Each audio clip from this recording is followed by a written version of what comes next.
Hey guys, they're at lunch now, and so is the Murdaugh case. Hey guys, they're at lunch now. Sorry, I had my computer on.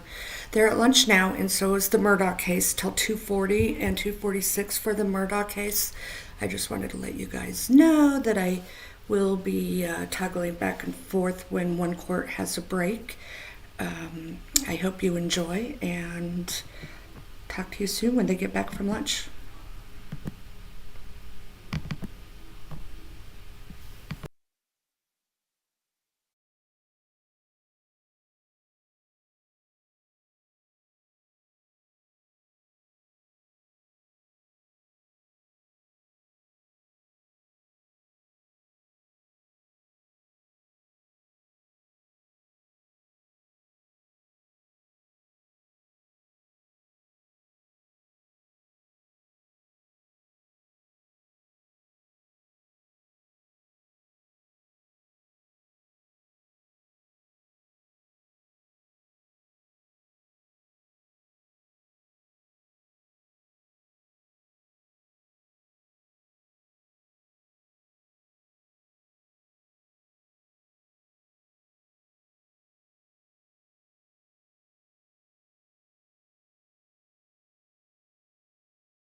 Question once again? Oh, for her opening. Okay. So,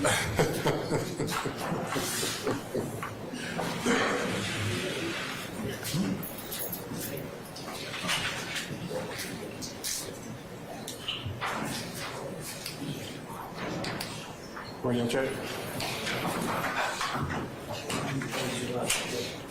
I can't hear you. He said repeat all again after. So what, Jack? He said repeat all again after.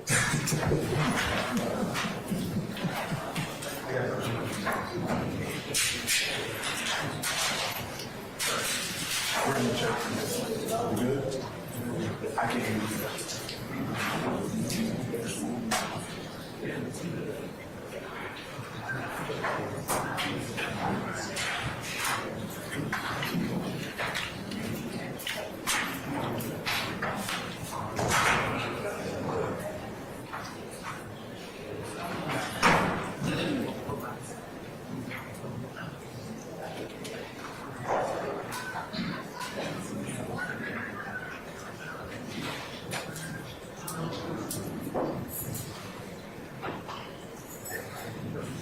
If you can hear me, hold on just a second.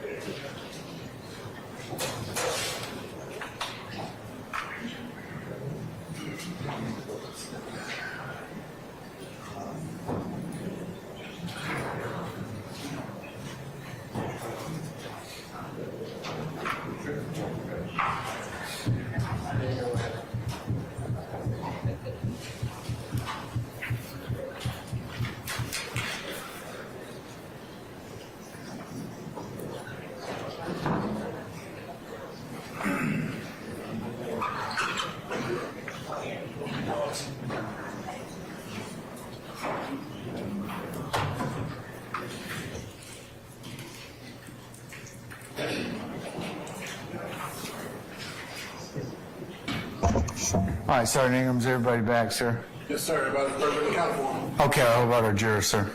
Everybody's present and accounted for. Okay, all right. Council, if we could take our seat, we'll go ahead and call for our jurors, please.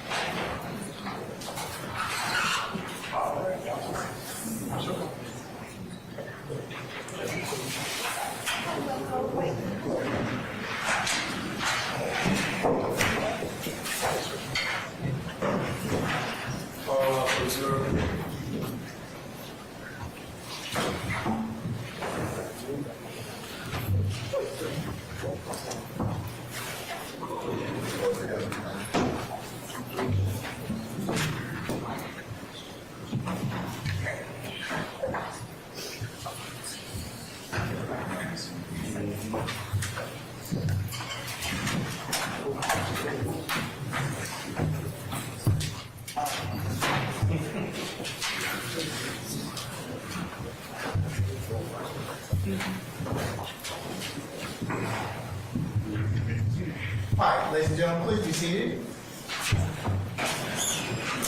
All right, members of the jury, you good? Yes. All right, that's like what I like to hear. We're going to go ahead and continue with the presentation of opening statements. At this point in time, who is the next person to give openings? Or? Angela Williams. All right, Ms. D. Williams, you are welcome to begin whenever you like, madam. Thank you, Your Honor.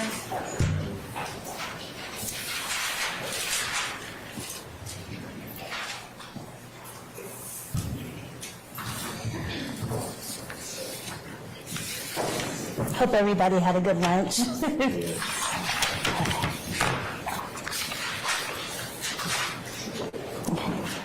So I'm attorney Angela D. Williams, and I have the privilege of representing Rodalgus Ryan over there in the back.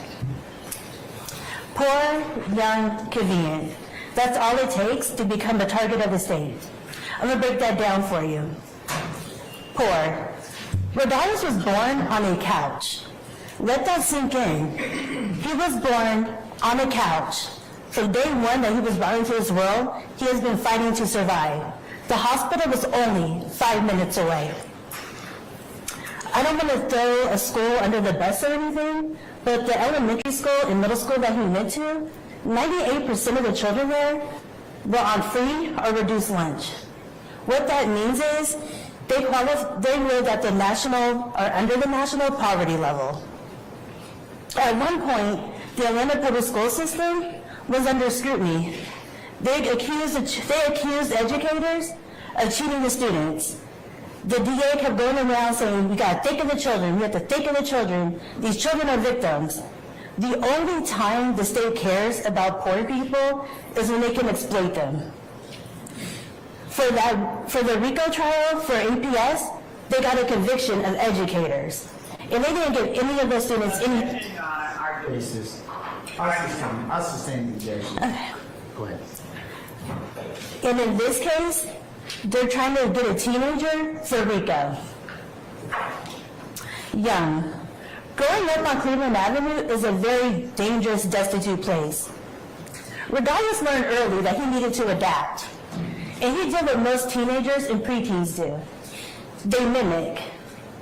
I remember when I was younger, growing up on social media, I used to hold up the C symbol all the time because I used to love this group called Cold Rain. It was my favorite group. I used to hashtag everything, cold rain, cold rain, cold rain. After every post, it would be cold rain. It would be rain emojis. Fortunately for me, I didn't grow up poor, so the state didn't care what I was doing. Unlike Rodalius, if I had grown up on Cleveland Avenue with all these rain emojis and C, I would have been accused of being a Crip. I would have been a gang member. I sustain this. They would have said that I was... I'll overrule that. You can go ahead and continue, madam. Thank you. They would have said my rainy emoji said some murder that happened. Convenient. Rodalius is here because when he was 15 years old, the state told this incredible tale of murder, and when you're young and you don't have the means, it's hard to refute those claims. From the age of 15, Rodalius has been in 3 different prison systems. He's been to juvenile detention because they were holding him for the murder. He went to Fulton County waiting for the murder, and once he finally turned 18, they sent him to the Department of Correction. And I don't know about you, but a lot of people in here haven't been to prison. But if you've ever gone to prison, you would know it's overcrowded, it's underfunded, it's violent, and you have predators everywhere. And unlike maybe college or a new job, you don't get an orientation when you first go to prison to figure out how you need to do anything. Rodalius had to do what he's had to do since day one, survive in prison. And if you look at Rodalius, you can see he's maybe 100 pounds soaking wet. So he posts things. He posts things on Instagram. And I wouldn't even call them Instagram posts. I would call it a survival post. He has to boast, he has to be boastful. He has to show people, this is what I have. Because he has to protect himself. It's prison. So you put poor, young, and convenient together, and what do you have? You have the perfect scapegoat for the state. This indictment has 28 co-defendants. And the prosecutors keep saying, we're trying to clean up the streets of Atlanta. We're cleaning up Fulton County. We're trying to drive crime down. You just heard me say Rodalius is in prison. The jurors got it wrong in that murder case, and they convicted him. He's going to be there for life. They're not cleaning up the streets of Atlanta. They're cleaning up the prisons. And I promise you, the people in the prison, the wardens, they know how to handle their inmates. They don't need the DA's help. They have it. I sustain the objection. Out of 65 counts in this indictment that you guys had to listen to, Rodalius is only in 1 count. He's only in Rico, that's it. Out of 190 overt acts, Rodalius has 8 of those acts. 3 of them are for the murder that I've already told you about. 5 of them are survivor posts. He has to do these posts so he can survive prison. So why are me and Rodalius here? Because the state was to put on a show. Rodalius is in less than 1% of this whole indictment. This reminds me of this anime named Bleach, where it's 16 seasons. Every episode is about 18, 20 episodes. Sorry, every season is 18 to 20 episodes. And they have season 4 and 5. They have these bouts. They're villains of the whole thing in season 4 and season 5. The main characters are trying to get them out of soul society. You go to season 6, you don't hear about the bounce.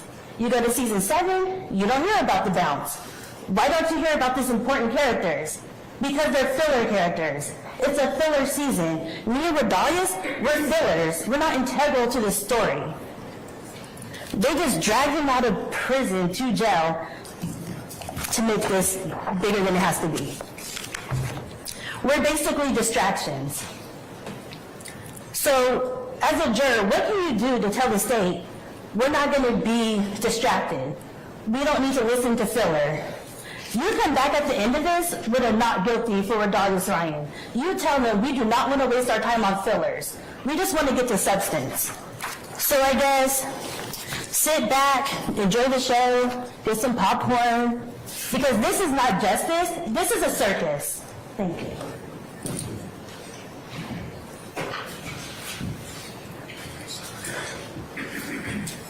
All right, who else wishes to make an opening statement? Mr. Apt? All right, go right ahead, sir. Thank you so much.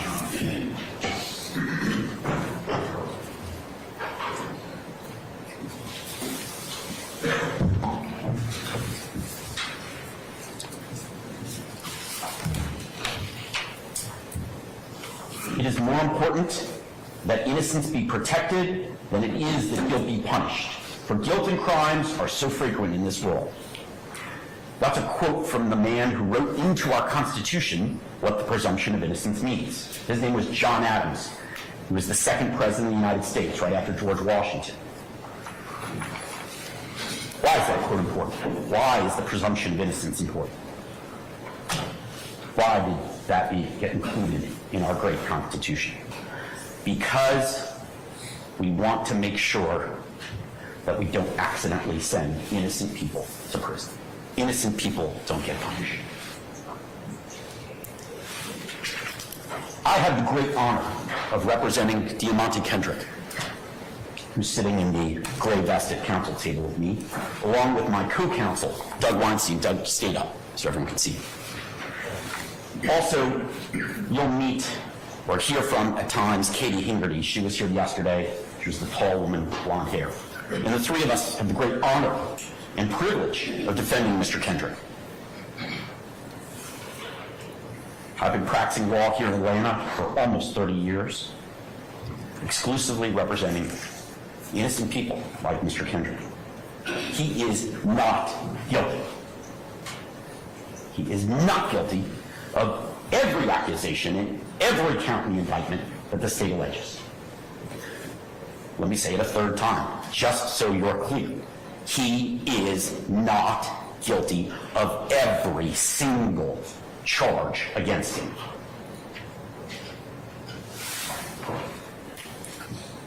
He is presumed innocent, as our great Constitution demands.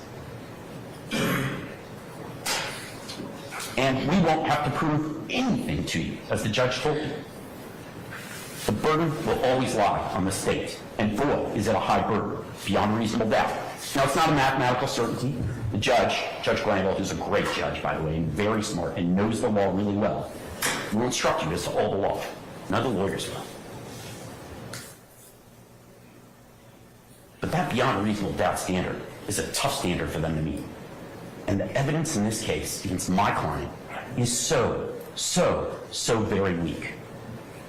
The state's not going to be able to come anywhere near the standard required.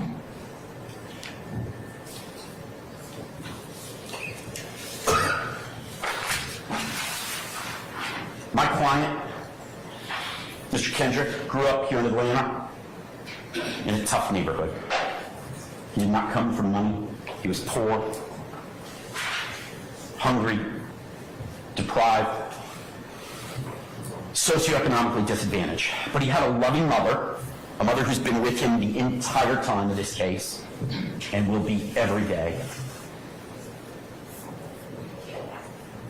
And she made sure that he had the best upbringing that he could. You heard Mr. Steele earlier talk about the disadvantage of how Mr. Williams was brought up, and my client had a similar upbringing. It was tough. Food, clothing were sparse. But he dreamt of a better life for himself and for his family. And through hard work, through creativity, maybe a little luck and fortitude, he became a very successful musical artist, a rapper. Now, despite Mr. Kendrick's mom's best efforts, he did get into some trouble. And we acknowledge that. We don't hide from it. We don't skirt it. Mr. Kendrick, you'll find out, went to prison between 2015 and 2020. So, the state is actually limited because during those years, he's locked up. He can't possibly be committing any crimes that they've alleged. You'll also hear that he pled guilty to a crime right here in Fulton County in 2017 while he was locked up. And he admits that wrongdoing.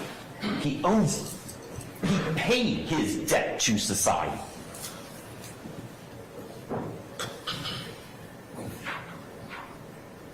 But he also worked hard and obtained success in the music industry.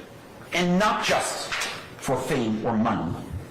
Mr. Kendrick did it because he wanted to give back to his community, a community that was disadvantaged. And that's exactly what he did when he got successful.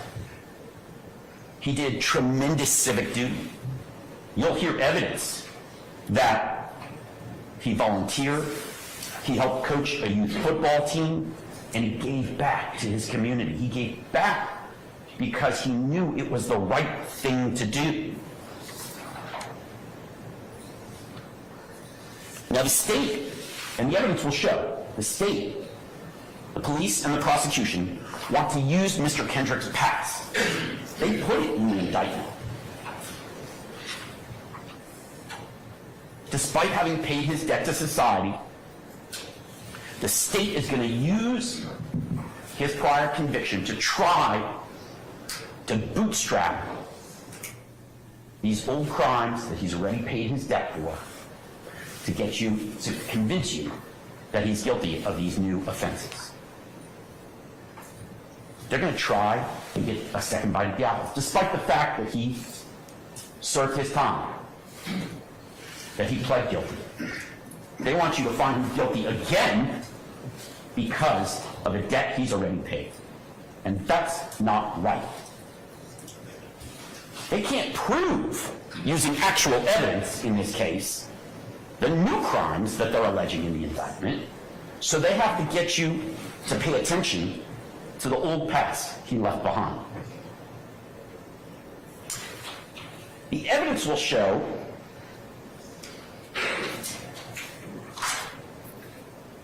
that he is not guilty of the charges in the indictment, and that the police and the prosecution's case is so incredibly weak. But they have to distract you with the old Mr. Kendrick, the Mr. Kendrick that paid his debt and pled guilty and served his time. It's like a bad magic trick. You ever see a bad magician who's like, look over here, while they're picking your pocket? That's the evidence the state wants you to pay attention to.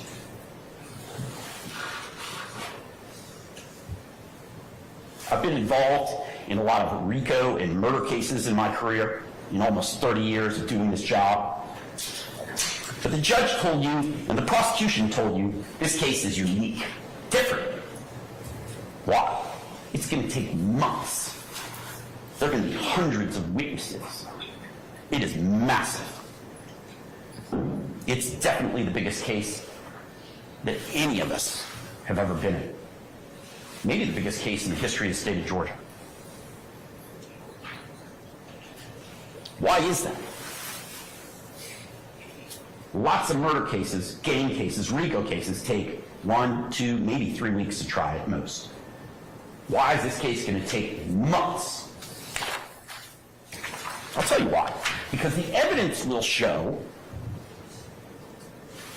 The government has got to drag in hundreds of witnesses to dance around the weak actual case that they have. They've got to bring in 5 experts to tell you what a gang is. They've got to bring in an expert to tell you what an Infinity is, an Infinity automobile. They've got to bring in dozens and dozens of witnesses that are not going to say, Mr. Kendrick committed a murder. Mr. Kendrick possessed or sold drugs. Mr. Kendrick possessed illegal firearms. They're going to tell you everything under the sun that dances around the facts and hope that after hundreds and hundreds of witnesses, you're either so confused or so worn down that you'll believe the state's theory. If the case were direct and the evidence were true, it wouldn't take long to try, because they bring to court someone to say, I saw Mr. Kendrick kill Donovan Thomas. They don't have that. And we're going to talk about what else they don't have, but they don't have enough evidence to prove my client guilty of any of these charges. And so to put lipstick on a pig, they've got to try and bury you with hundreds of witnesses that won't tell you that my client's guilty beyond reasonable doubt. Why not bring in someone to say, Mr. Kendrick's fingerprints were on a firearm. Mr. Kendrick's fingerprints were on a bag of drugs. Mr. Kendrick's fingerprints were in the Infinity that was used to kill Donovan Thomas. Mr. Kendrick's DNA was present at the scene of the crime. Why not bring in one witness out of the hundreds that you're going to hear from that will just say, I saw Mr. Kendrick do it? Why not? Because it doesn't exist. And our Constitution and our set of laws and our democracy demand more. They demand that high standard. You may not like Mr. Kendrick or any of these other defendants, but we are not here for a popularity contest. We are here to decide something so much more important. And the state doesn't have the evidence to do it.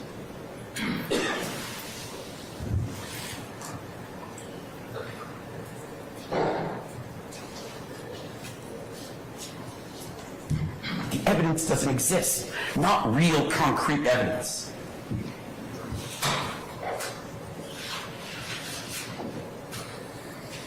The evidence will show that the state is trying to find Mr. Kendrick guilty by association. That's what they want you to believe. Because they want you to find him guilty because who his friends are. The evidence will show that he had friends, that he knew people, that he associated with people. I thought in America, we had freedom of speech, freedom of association in the First Amendment. But the state wants to present evidence to show you that those freedoms are not true, that the Constitution does not matter. They want to present evidence that Mr. Kendrick is guilty by who he hangs out with, the color of the clothes that he wears, the symbols he makes with his hands, and the beautiful lyrics that he writes and sings. Those aren't actual crimes, that's just free speech. And that is what is on trial here, the First Amendment of the Constitution.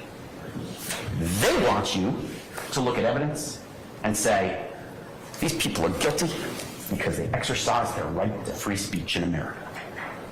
That's not just wrong, it's un-American.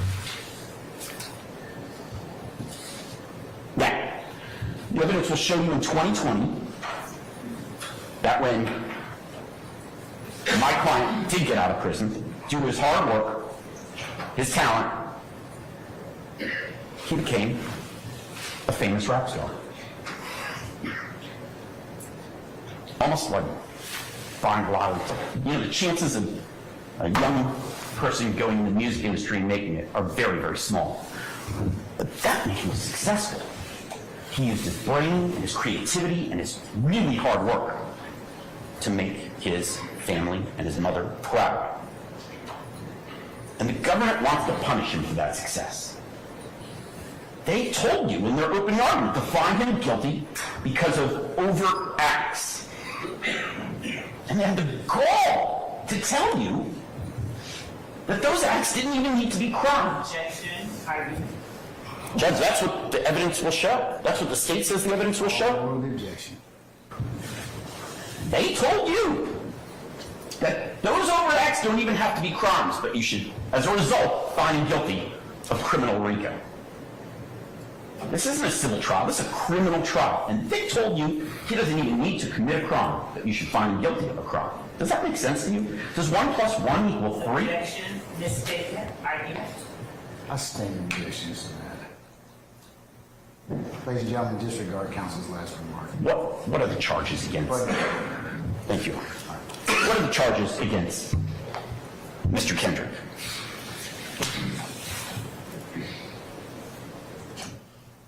The first and the biggest is a murder. We've heard a lot about the murder of Donovan Thomas already. Now, Donovan Thomas died, and it's tragic, and murder is wrong. The state had the nerve to show you an autopsy photo in opening argument, not because they needed to prove that Donovan Thomas died, but to exaggerate and scare. Objection, argument, on what the evidence will show. The evidence will I sustain the objection. The evidence will clearly show that Donovan Thomas died. We concede that, and it's a tragic occurrence.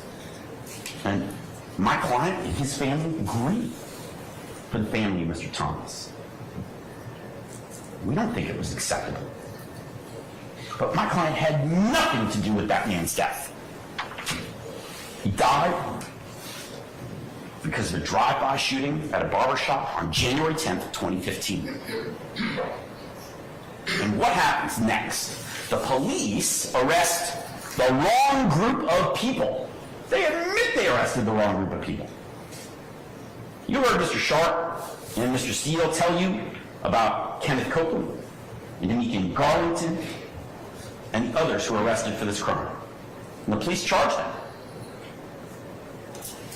And what is the evidence that turned out that those people got their charges dismissed and Mr. Kendrick got charged instead?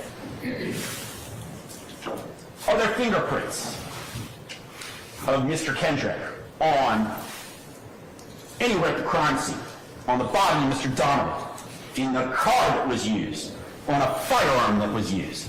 Are there fingerprints anywhere that tie my client to that crime? No. What about DNA? Is my client's DNA anywhere related to the death of Donovan Thomas? No.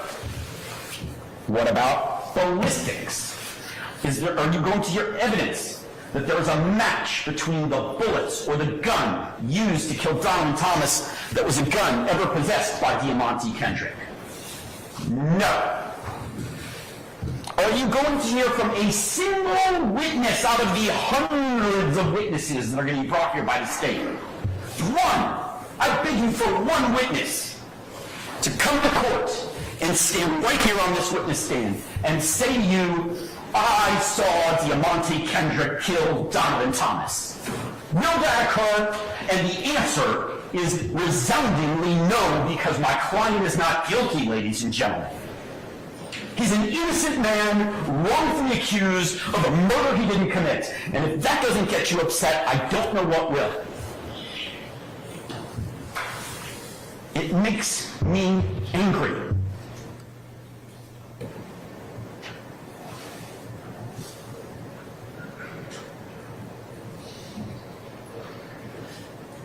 Not one witness.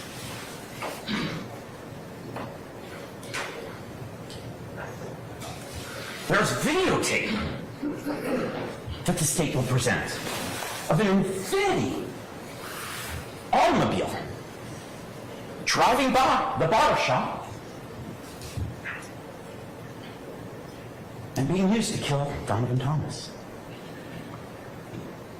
Are you going to hear witnesses that say my client owned the Infiniti, rented the Infiniti, leased the Infiniti, was the rightful driver of the Infiniti?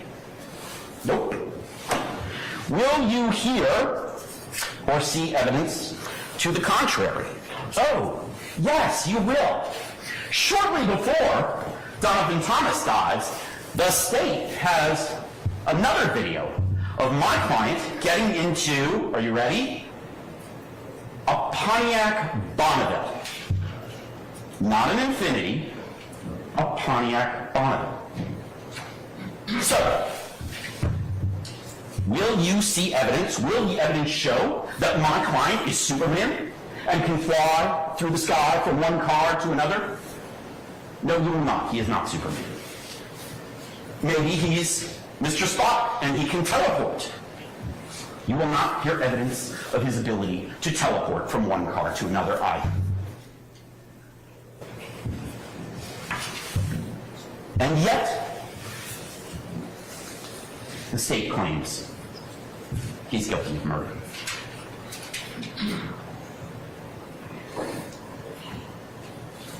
Now remember, you heard previously about a man named Nicholas Robinson, whose real name is Spencer Wright.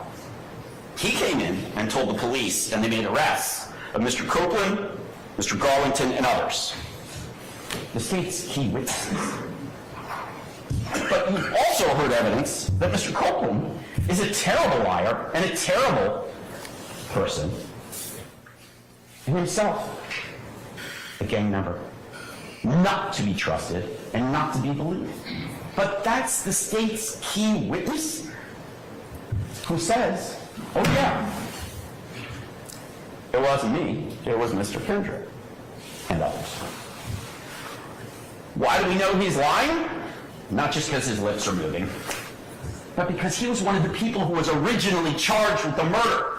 How naive does the state have to think you are to not understand that the incentive for Mr. Copeland to lie is as simple as, I'm charged with the murder. If I say someone else did it, then I don't get charged with the murder.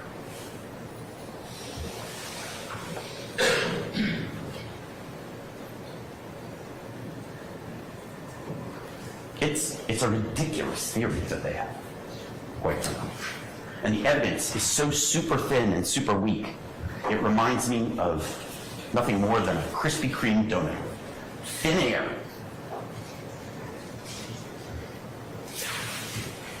In fact, Mr. Garlington, when he's interviewed by the police, says, yeah, I don't know who killed Donovan Thomas.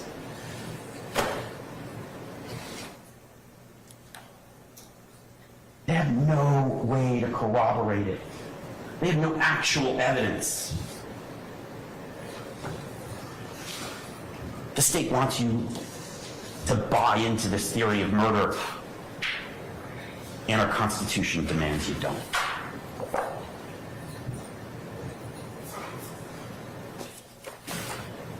It charged a bunch of people, the police, the Atlanta Police Department, figured out, oh, we messed up and got it wrong, but now we're going to charge a bunch of other people. But trust us this time. Does that imbue trust to you? Is that evidence that you'll hear about that seems trustworthy? No, it is not. That evidence is completely untrustworthy and unbelievable and unreliable. It's a bad magic trick. No fingerprints, no DNA, no witnesses, no ballistics, and videotape that actually exonerates and proves that he's not guilty. Krispy Kreme donut hole. What's the next charge against my client? Well, there's a bunch of them involving guns. And 3, to be exact. One is that he's charged with possession of firearm during the commission of a felony. If you're committing some other felony and you're using a gun, you get charged as an extra charge. The second is possession of a machine gun. Ms. Love described to you, Mr. Steele described to you, what a fully automatic weapon is. Pull the trigger once, all the bullets fly out. That's illegal. And the third is possession of firearm by a convicted felon. Yes, Mr. Kendrick's a convicted felon. So he's not allowed to possess a gun. And he knows that. And again, The indictment, we've talked a lot about the indictment. You're going to get it. It's a document. It's a long document. But the indictment charges my client with those 3 firearm charges, all stemming from one date, March 9th of 2022, the date that Mr. Kendrick is arrested. So what happens on March 9th of 2022? He's at a house owned by Jeffrey Williams, his friend and colleague, who he's made beautiful music with, wonderful music that's entertained millions of people. And at that house, and there's dozens and dozens of people at this house on the night of March 9th of 2022. It's not like there's 2 or 3 people there. Dozens. And there are guns in the house. So, how do we get to firearms being in the house to Mr. Kendrick possessing firearms? We don't. We don't. There's not going to be a single piece of evidence showing that Mr. Kendrick's fingerprints are on any of the guns. There's not going to be a single piece of evidence showing his DNA is on the guns, and quite frankly, you'll learn, and the evidence will show, there's something called touch DNA. What is that? You're going to learn that if I touch this table, and my hand is here for a couple seconds, I don't just leave my fingerprints behind, I actually leave some of my DNA behind. And that can be tested, forensically tested by the police and by the GBI lab and the state of Georgia.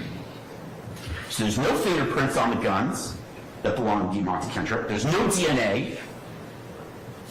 There's not a single person at the party or a single witness who says Diamante Kendrick had any of these guns.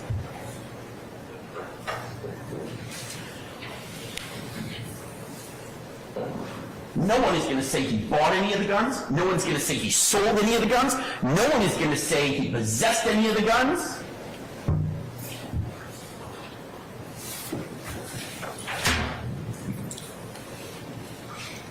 But they're going to want to do a dirty magic trick and show you his past. He pled guilty to a gun offense years ago. And so he must have been possessing the guns. That's their theory. Assume and speculate to find him guilty. That's not what we do in this country. That's not what we do in a democracy. That's not what we do with our Constitution. And that's not what we do when someone's presumed innocent and has to be proven guilty beyond a reasonable doubt. One witness, please, that says Diamante Kendrick was holding a firearm that night. Diamante Kendrick bought one of the guns. Diamante Kendrick used one of the guns. No one. No one's going to testify to that. And why is that? Because he didn't have any of those guns. He was at a house where there were guns. That doesn't mean he was in possession of illegal firearms. You could go to a party where there are 50 people, somebody has guns, you don't know about it, maybe you do, but it doesn't mean you're possessing the guns. That's what the evidence is going to show. He was there.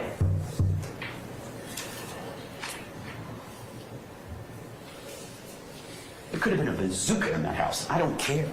Mr. Kendrick wasn't in possession of any firearms, illegal, machine gun, or otherwise. He didn't control a gun, he didn't use a gun, he didn't buy a gun, he didn't sell a gun, he didn't hold a gun. Not one witness. And there are dozens of people that they could call to say, oh yeah, I saw Mr. Kendrick hold a gun, but not one. And there could be hundreds of witnesses. I want to bury you with witnesses so that you'll forget about the presumption of innocence and what real evidence is required. Zero, not zilch, donut hole, reasonable doubt. What will they show you? What will the evidence show that night on March 9th? Well, they'll show that Mr. Kendrick was afraid. He's a black man in America, and there's a team of people swarming a house with firearms. He's not sure if they're police or not. But In 2022, after COVID, BLM riots, people like George Floyd died, he had a reasonable and healthy fear, fight or flight. Mr. Kendrick doesn't want to fight. He doesn't want to fight the police, and he doesn't want to fight people who aren't the police if they're armed. But he knew that there were people swarming the house with guns, and it turned out they were the police. So what did he do? He ran. He did the absolute smart thing to save his life. He was afraid, and he ran. And the police caught up with him shortly thereafter. Now, he's not charged with fleeing the house. He ran because he was afraid, and that's a reasonable thing to do for him, given how he grew up, where he grew up, and the state we live.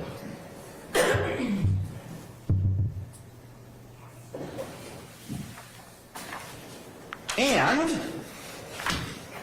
when the police caught up with him, just shortly thereafter, did they find him holding an FN, the type of gun Ms. Love described? Did they find him holding a strap machine gun? Did they find him holding a Glock? Did they find him with an AK-47, an AR-15, or any other kind of gun? No! He was unarmed because he never had a gun.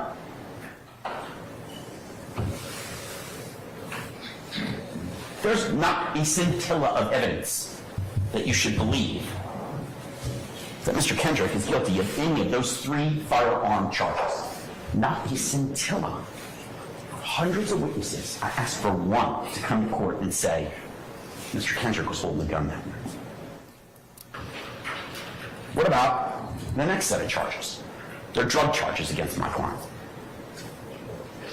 But all the drug charges against him, possession of cocaine, possession of codeine, all the drug charges alleged against Mr. Kendrick are again from March 9th of that year.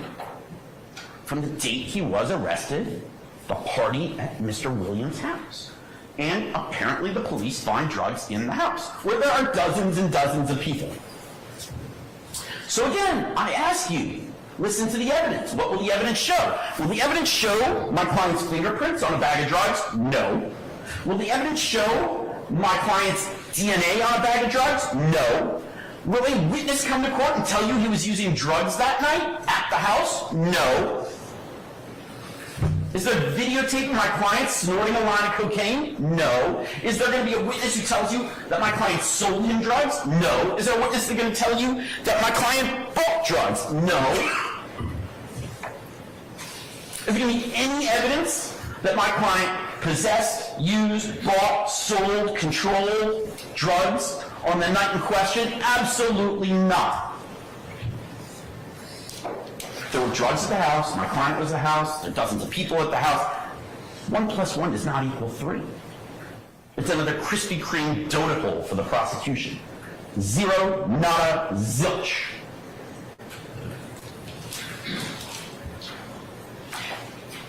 You're not going to hear evidence that my client's blood or urine was tested and that it was in his bloodstream there was cocaine or other drugs.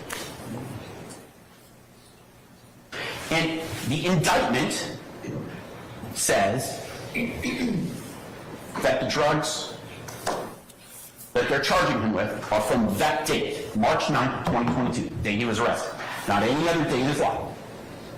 So the question you have to ask, the evidence you have to look at is he possessing drugs while he's at the party at that house? And there is no evidence of that, just like the guns.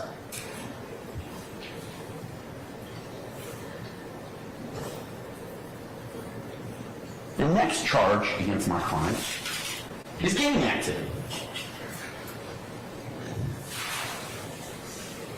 And the gang activity they allege, very specifically in the indictment, it's not just any gang activity, it's gang activity related to the possession with the intent to distribute illegal drugs from March 9th of 2022.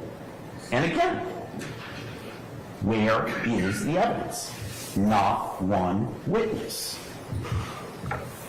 They also allege that he committed gang activity based on the guns. Same thing. There's just no evidence of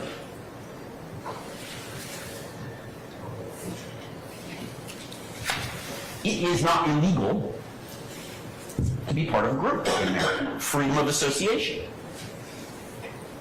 Otherwise, the Atlanta Falcons would be an illegal street game because they wear red and black and they have certain symbols they wear. And the Braves, certainly the Braves, because they lost in the playoffs. Maybe the state of Wyoming died better. It's not illegal for my client to want to wear the color green and do fancy symbols with his hands, but they're going to bring dozens of witnesses in to talk about that. So what? That's not a crime. Illegal gang activity requires my client to have committed a crime and be in a gang. And YSL is not a gang, but we'll get to that in a minute.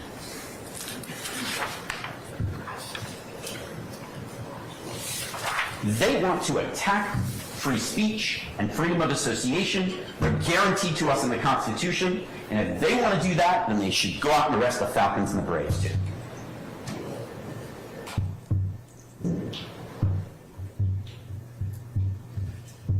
Not one witness is going to come to court and say, Mr. Kendrick possessed, sold, bought, used drugs as part of gang activity. Or possessed, sold, used a firearm as part of gang activity. I want you to tally, keep count, take notes. How many witnesses the state brings in this case? Hundreds. And I want you to remember this conversation I'm having. This one-sided conversation I'm having with you all.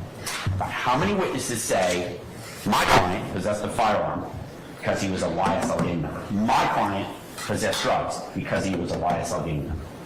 What is YSL? It's a successful, massively, worldwide, internationally successful record label. And my client was a part of that record label and a successful rapper. And blessed with the ability to make that music. And last I checked, those lyrics, which the state is going to try and use, are just part of free speech.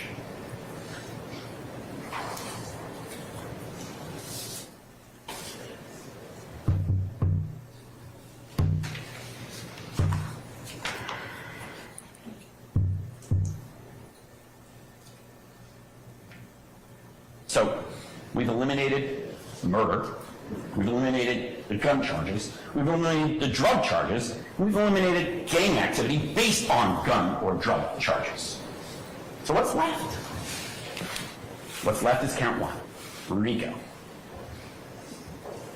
Ms. Love told you that's a term that most normal people don't use, for good reason. It's a very complicated legal term. Most lawyers don't even understand it. I'm going to try to explain it to you. And you've heard a lot about overt acts versus predicate acts. Are you confused already? You should be. They want you to believe, and they want the evidence to show, that Mr. Kendrick is guilty of this vast conspiracy because who his friends are, who he hangs out with, the colors he wears on his clothing, and the lyrics that he writes, the rap music that he makes. And they suggest to you this is all part of a vast conspiracy. But the reality is, some of these lyrics may be offensive to you, and that's okay. Because in a free society, we have free speech. That doesn't make it a crime. The state says that the evidence will show that they dug to find out the murder and then used the lyrics to support it. You know, I watched Goodfellas. It was a movie about real crimes that took place. It was written by Martin Scorsese and acted out by Robert De Niro. The DA's office is going to go arrest Mr. Scorsese and Mr. De Niro. They're exercising their free speech to tell a story. Why can't my client, Mr. Williams, do the same and write lyrics about crime? Maybe they're offensive. Maybe the movie Goodfellas is offensive because you see people committing crimes. But in a free society, we're allowed to exercise free speech. It's the price we pay to live in a free country, and it's a great price. Just because someone raps about murder or other crime does not make it a crime.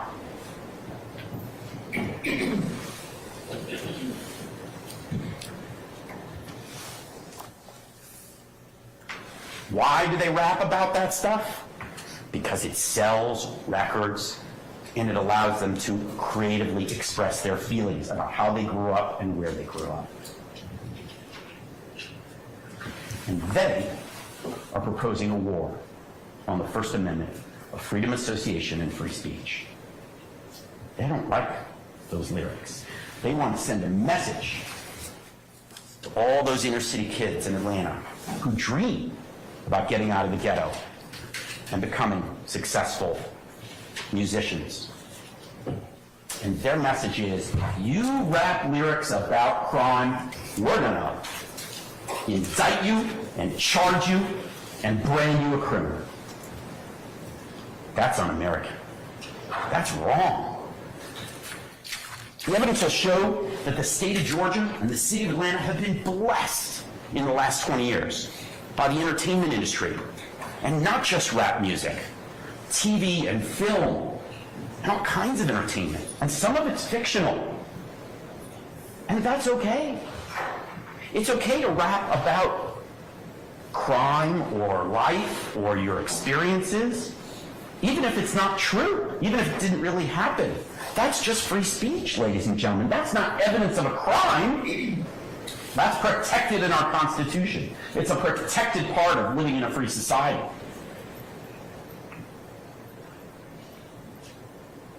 YSL was a very successful record label, and there's going to be evidence of that.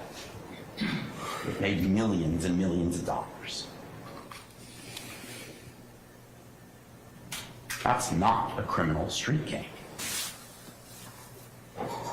But it's not just a successful record label.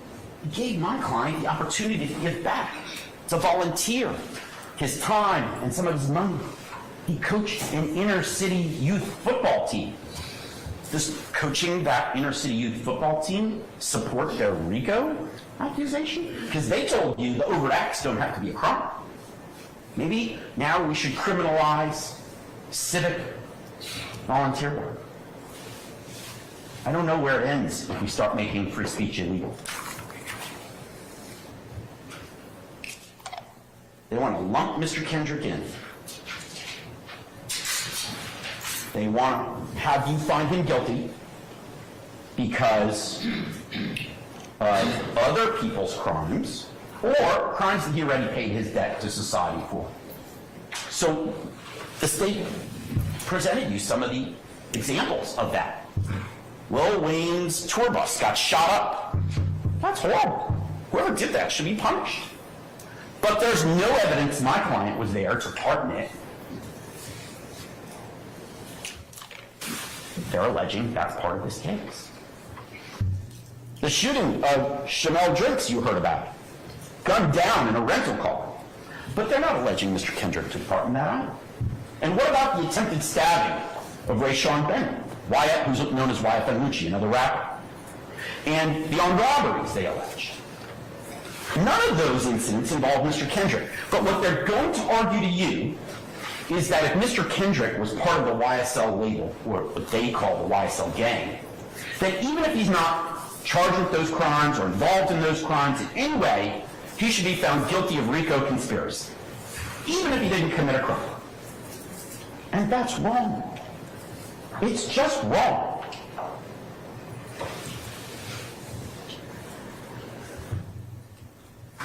That's why they have to go to such great lengths and bring hundreds of witnesses in to establish other crimes, other acts, other incidents that my client had nothing to do with. It's a bad magic trick. Look over here at Lil Wayne's tour bus.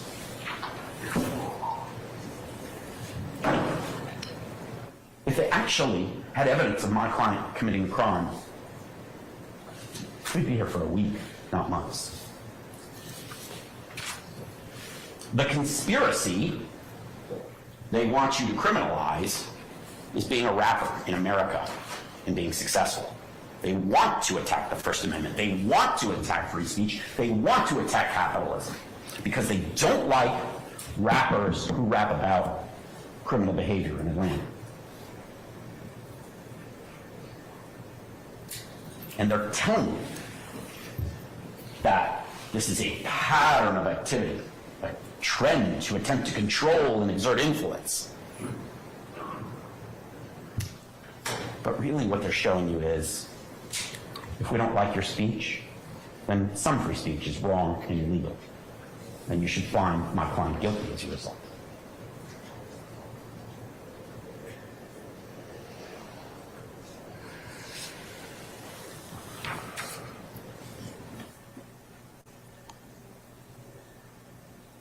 They don't want you to find Mr. Kendrick guilty based on his actual actions, just based on the words he wrote and sang.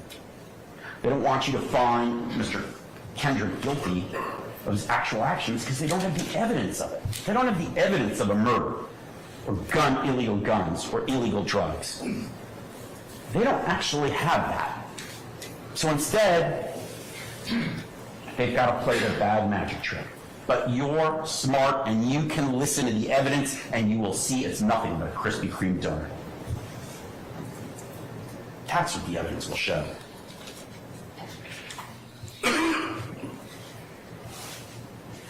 You heard about wiretaps. It's basically the police listening in on people's phone conversations. And that's fine. They get a judge to approve it, they're allowed to do that.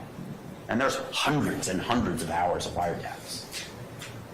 And I dare you to listen to all that over the next few months and hear one time my client saying, I have a gun, I have some drugs, I committed a murder. It doesn't exist. Nowhere.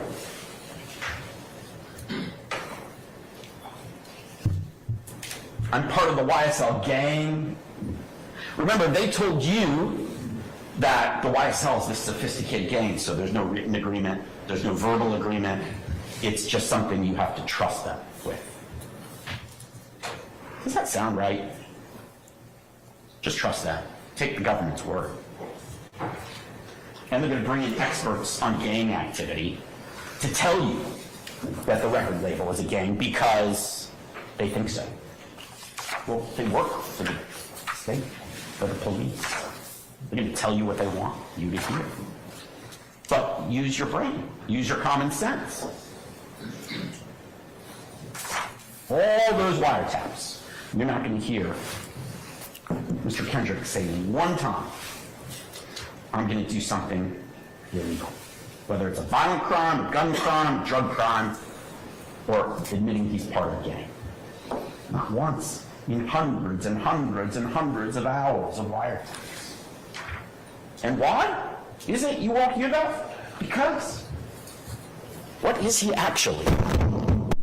He's a former convicted felon, a former gang member, and a current recording artist, a current rapper with YSL, and a current member of society doing civic duty.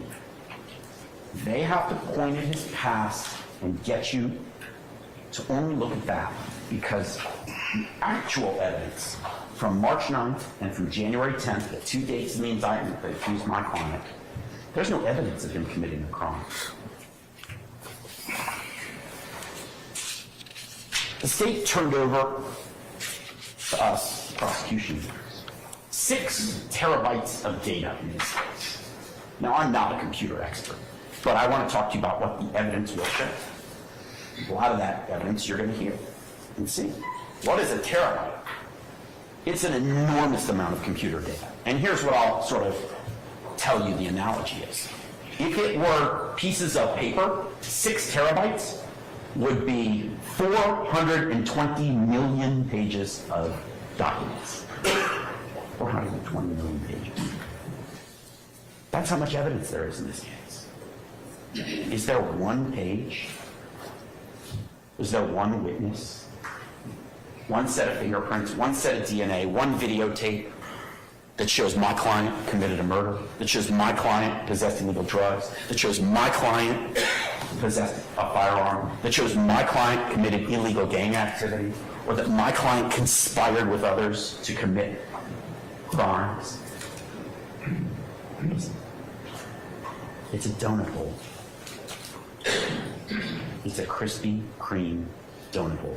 You don't get the glaze, you don't get the donut, you just get the air in the middle. What did Mr. Kendrick do? Oh, they have pictures of him flashing gang signs and wearing green. They have pictures of him standing on the hood of Rayshawn Bennett's car at Lenox Mall. Oh, God forbid. He stood on the hood of another rapper's car, and they want you to believe that is the evidence that he's part of this vast conspiracy. No, standing on someone else's car, it's a nice car, is juvenile. It's silly. Maybe it's even a misdemeanor. But they didn't charge him with that misdemeanor. Instead, they charged him with RICO conspiracy. Standing on the hood of this other rapper's car must be proof that he's part of this vast conspiracy they're alleging.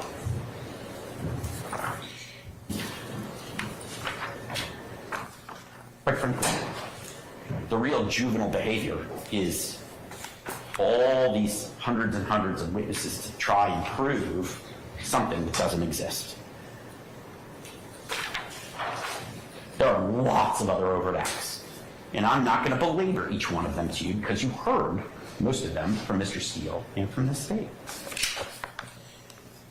But you've also heard from me. If there's a witness who says Mr. Kendrick possessed a firearm or possessed illegal drugs or murdered Donovan Thomas, they saw him murder Donovan Thomas, and bring that person to court.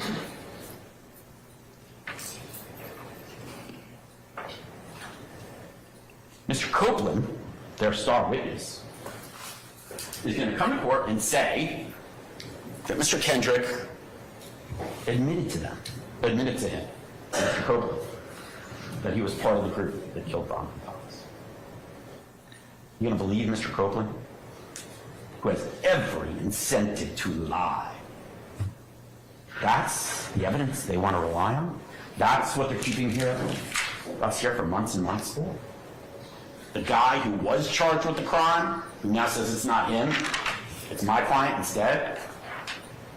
Please tell me there's something better, something else that we're here for.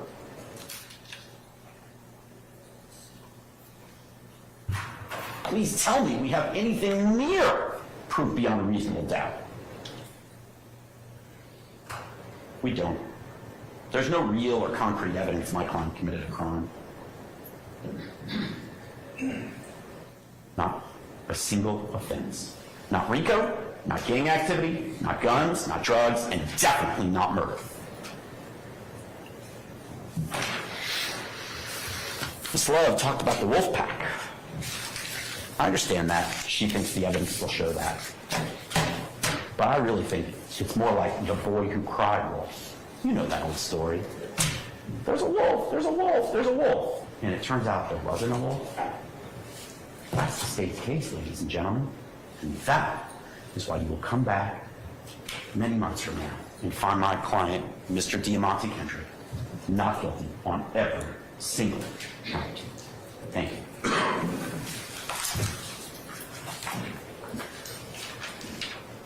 Mr. Harvey, you wish to make an opening statement this time, sir?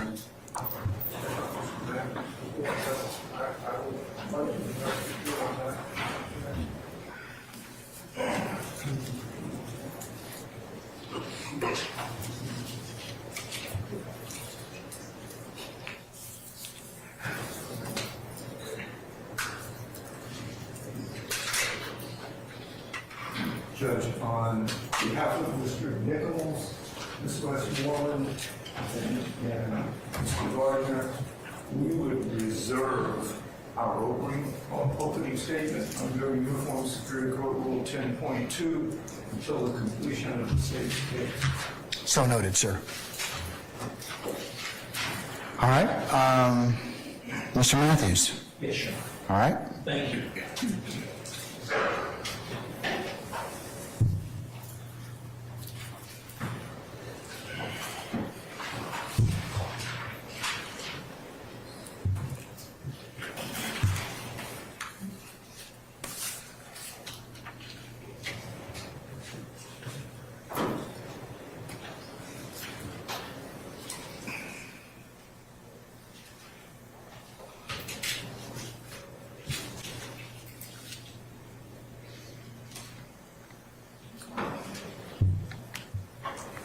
Good afternoon, ladies and gentlemen.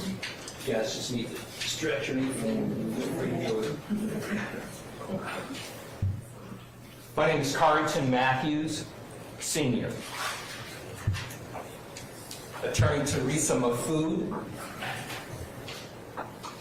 and Attorney Carrington Matthews, Jr. We have the pleasure and the honor of representing Mr. Marquavius Huey in these proceedings.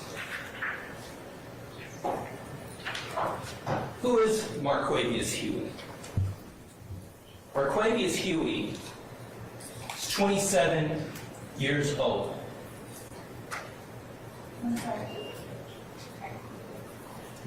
He is 27 years old. He was born and raised in Atlanta, Georgia. Born and raised in Jonesboro South housing projects, as you have heard about over these last several hours throughout these various opening statements. He has 6 other brothers and sisters, and he actually graduated, ladies and gentlemen, from South Atlanta High School in 2014. He has 2 children. He has a 4-year-old son, Major, and a 1-year-old daughter, Journey.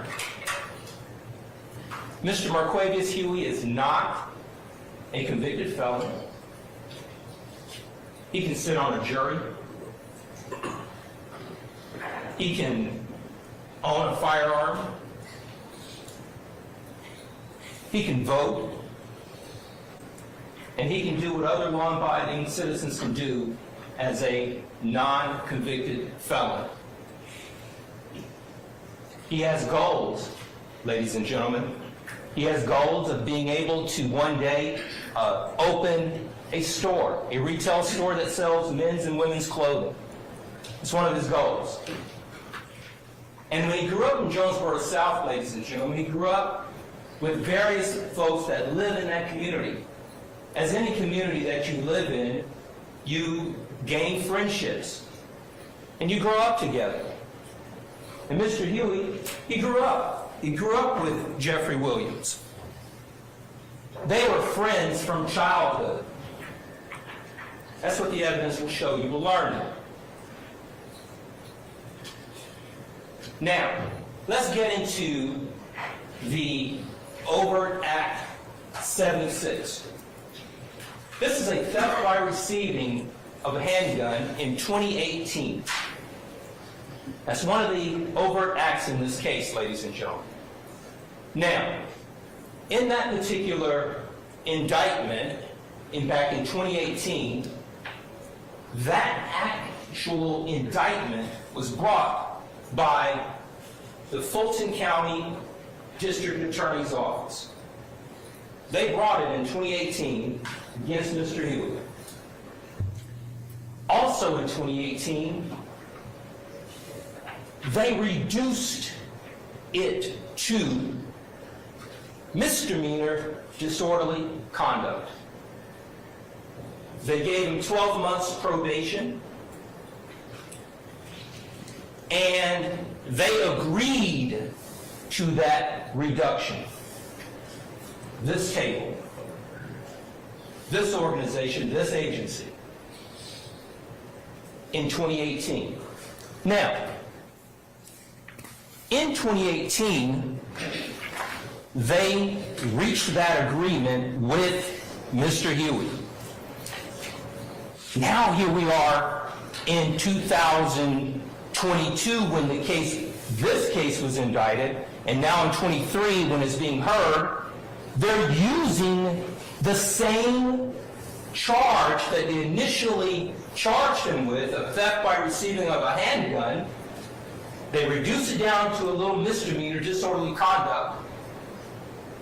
And now they say, hey, let's tell the ladies and gentlemen of this RICO trial that this is an overt act in a RICO conspiracy in a YSL case.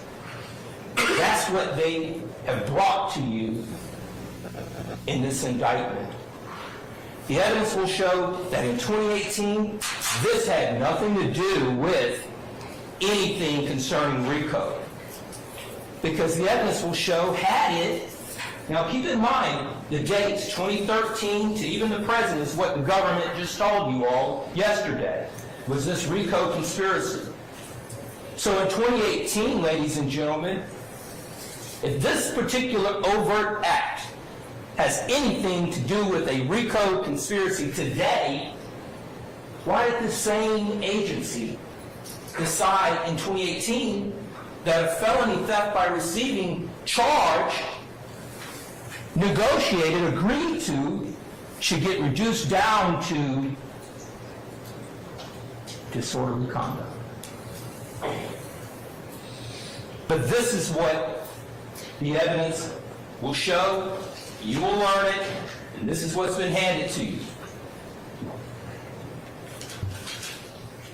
Now, let's break it down. This indictment. Counts 3 through 7 we're going to go through first, and then we're going to go through another grouping of counts. But these are, there are a lot of charges in this indictment with respect to Mr. Huey. There are a lot of charges, right?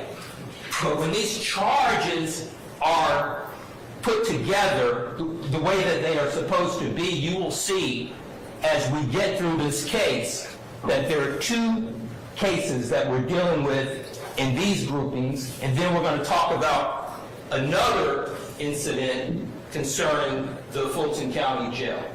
So just stay with me. We're going to get there.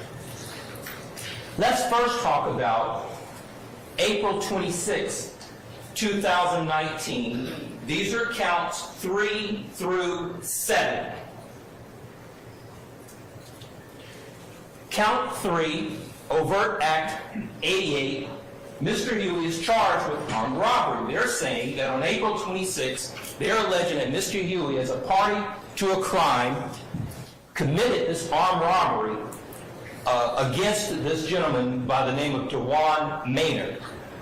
That's what that particular count talks about, an armed robbery, using a firearm with an unknown person to take these items from this person. We're going to get into details, but I'm going to go over the charges first. Count 4. They are charging Mr. Huey with overt act 89, aggravated assault, saying that with that same firearm that Mr. Huey pointed the weapon at Mr. Maynard as he took the items, and that this makes up an aggravated assault. That's the charge. Going over the charges, then we're going to get into what the evidence is going to show. That's count 4. Count 5, the same one case we're talking about, the same one grouping, aggravated assault, because there was this other individual by the name of Damon Jenkins who was with Mr. Maynard. So they have charged Mr. Huey with this ag assault on the Damon Jenkins. Same grouping, same incident, April 26, 2019. And then count 6 are these tag-along charges that you typically come when you get charged with an armed robbery. You're going to get an ag assault, you're going to get a possession of a firearm during a commissioned felony. That's how the government, that's how they indict cases. Those are the charges. We'll get into all that later, but these are the charges. We'll get into that at a different stage in this trial. But that's count 6, saying that Mr. Huey had in his possession this firearm when this alleged incident happened, where they are claiming that Mr. Huey was involved. We're going to get into it. And then 7 is that same gun charge against Mr. Damon Jenkins. So that's 3 through 7, ladies and gentlemen. April 26, 2019. So what happened? Let's get into it a little bit. April 26, 2019, around 12:39 a.m. in the morning, at 741 Morosco Drive, Northeast, Atlanta, Georgia, at this apartment complex called Core Lindbergh Apartments. That's a stock photo of that particular complex. Now, here's the story. The story is that, and we're not disputing that this incident happened. We're disputing that Mr. Huey is ever a part of it. Mr. Huey stands before here. He signed an indictment and indicated that he is not guilty and he is innocent of these charges. And we stand here straight and we look you in the eye and we stand tall that Mr. Marquez Huey is innocent. So, April 26, 2019, you've got 3 individuals. They have left the apartment unit, and these 3 individuals are walking in the parking deck, right? They're walking to their car. 3 individuals. As they're walking to the car, these 3 individuals, they see 2 black males get out of a vehicle they describe as a black Mustang with a temporary tag. So these 3 individuals, they're in the parking deck, they're walking to their car, and 2 other individuals get out of a car and they begin to chase these 3 individuals. There's video surveillance in the parking garage. You will likely see this video surveillance. It's the government's case, and they get to present their case however they choose. If they choose to show you a video, you will see it. Right? Now, let's talk about these 3 individuals that are walking from their apartment to their car. Damon Jenkins, he lives there. He knows the apartment complex. He knows the parking deck, right? So he lives there, he's familiar with his spot. He's familiar with his crib, right? So he runs down the parking deck. So he sees them, he's walking, he sees them, he goes down. So he goes essentially left, okay? That's Damon Jenkins, the apartment lessee, the owner of the apartment, his crib. Dewan Maynard. Dewan Maynard is with Damon Jenkins, right? What does he do? So he's visiting his friend, Damon Jenkins. Damon Jenkins has the keys to Maynard's vehicle. Maynard is the one with the jewelry and the items, right? Maynard, he goes right, and he goes up the parking deck, right? And he's running.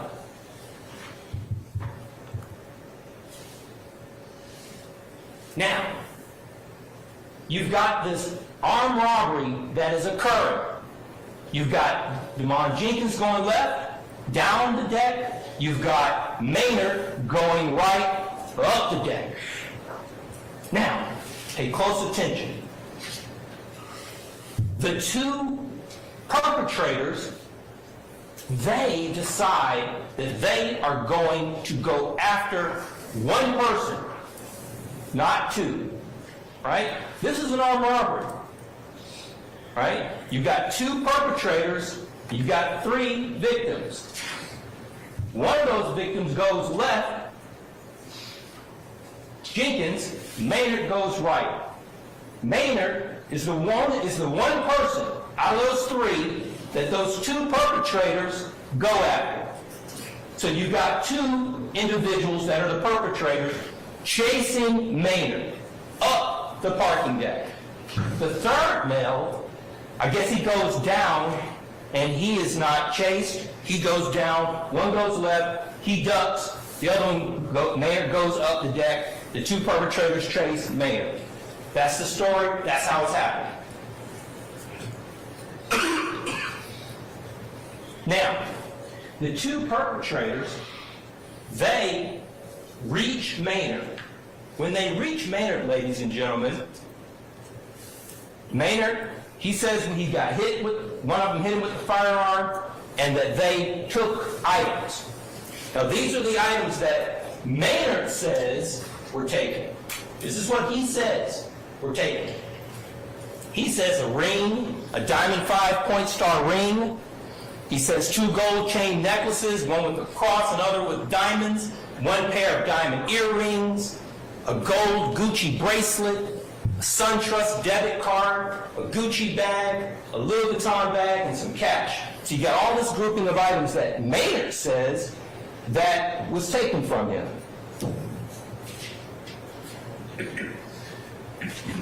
You've got police officers galore that come over to the scene, right? So you've got responding officers, you've got white shirt officers, you've got sergeants, everybody responding there, trying to figure out what happened. They talked to Maynard and Jenkins, right? They talked to the security guard, Joel Hines. Joel Hines, he says that, I was patrolling the area. I saw this black vehicle that had been parked and running for about an hour or so. It had tinted windows, and I couldn't see inside. And, apartment owners, sometimes they'll come sit in their apartment, in their cars before they go inside, so I didn't think anything of it. I didn't see anybody. I didn't get a look at anyone. So the security guard, he doesn't see any individuals that are in the black vehicle. They canvass the parking deck. The officers, they get surveillance videos from the parking garage. So that's what the officers are doing. That's what they did that night, right? Now, here's where it gets interesting, ladies and gentlemen. On April 26, 2019, at 12:39 in the morning, that's when this incident happened. Demond Jenkins, when he goes left, Demond Jenkins, who's the apartment owner, when he goes left, he goes downstairs, he runs out, and he happens to see an officer, he flags him down. So that officer's right there, pretty much. All right? And then other officers start coming and converging on this incident scene to try to figure out what happened. But on that same day, later that day,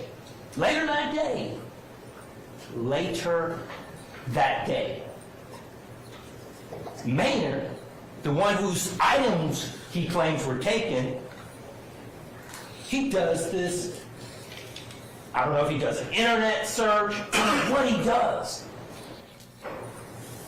How in the world of millions of social media people that are on social media, Instagrammers, people that have pages, Maynard calls into Zone 2 and he tells the police that he just happened to be scrolling Instagram and he saw a person wearing his diamond 5-point star ring. Imagine that. Less than hours. So what does he do? Maynard calls in. You will hear evidence that when he calls in, that he sends some photographs. I'm going to get to that. So the case is assigned to Detective Jeffrey Henderson on April 28, 2019.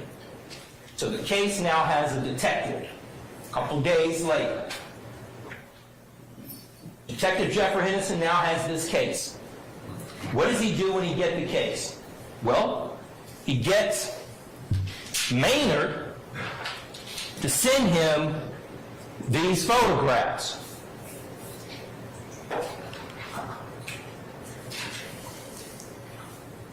He views the video surveillance footage that he obtained from the parking deck, from the apartment complex.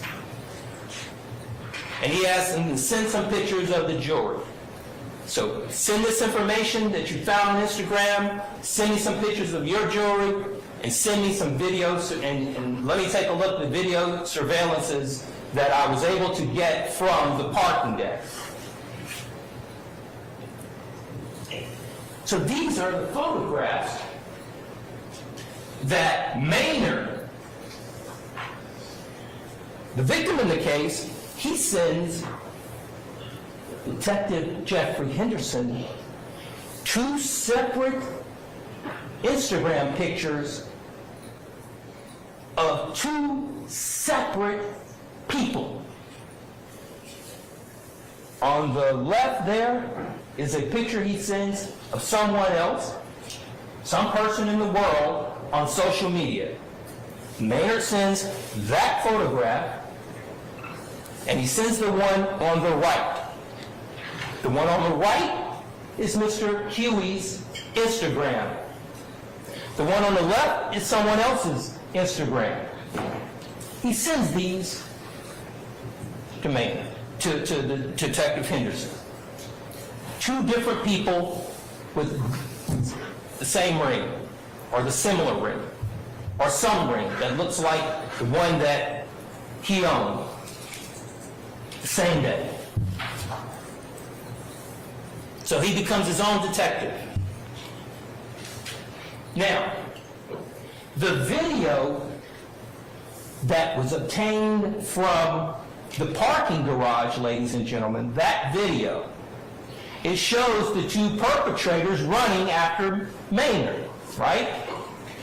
One of those perpetrators has on like a black jacket and maybe some red pants or something of that nature. The other person has on a gold puff jacket and some black slacks, pants or jeans or whatever.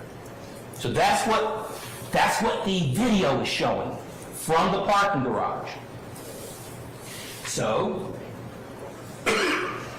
what does Detective Henderson do?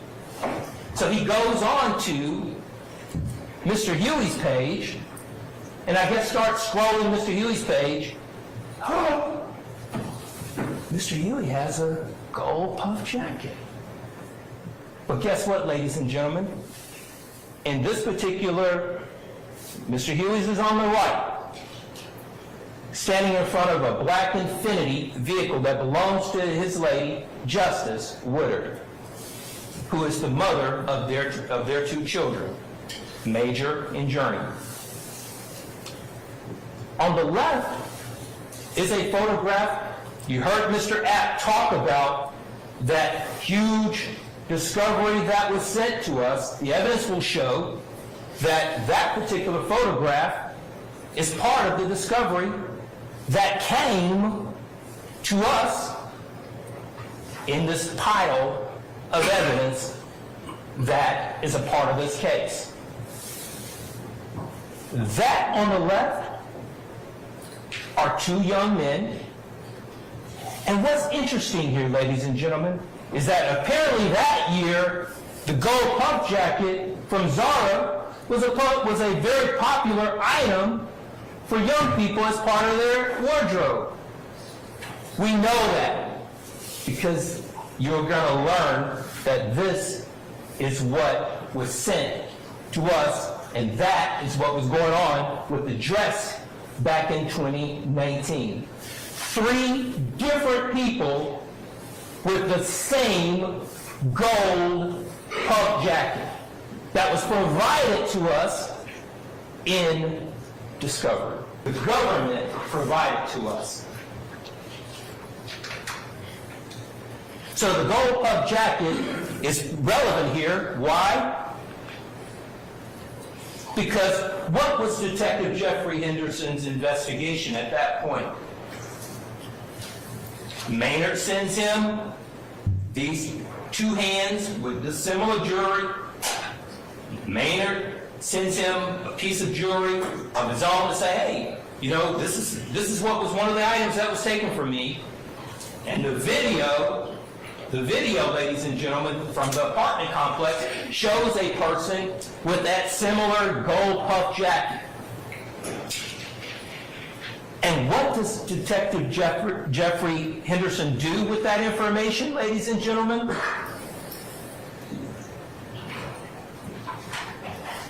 He completes it. He completes his investigation. This happened on April 26, 2019. 4 days later, he gets warrants for Mr. Hughes' arrest on that investigation.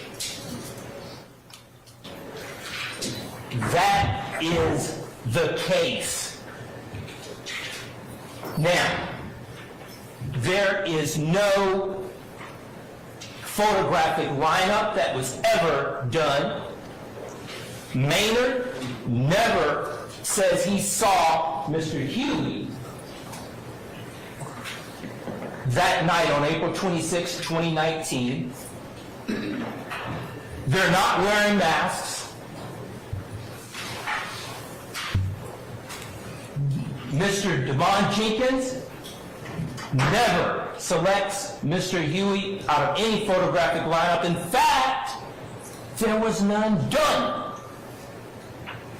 There was no photographic lineup performed or attempted to be performed by Detective Henderson for the benefit of Maynard or the benefit of Jenkins in this case.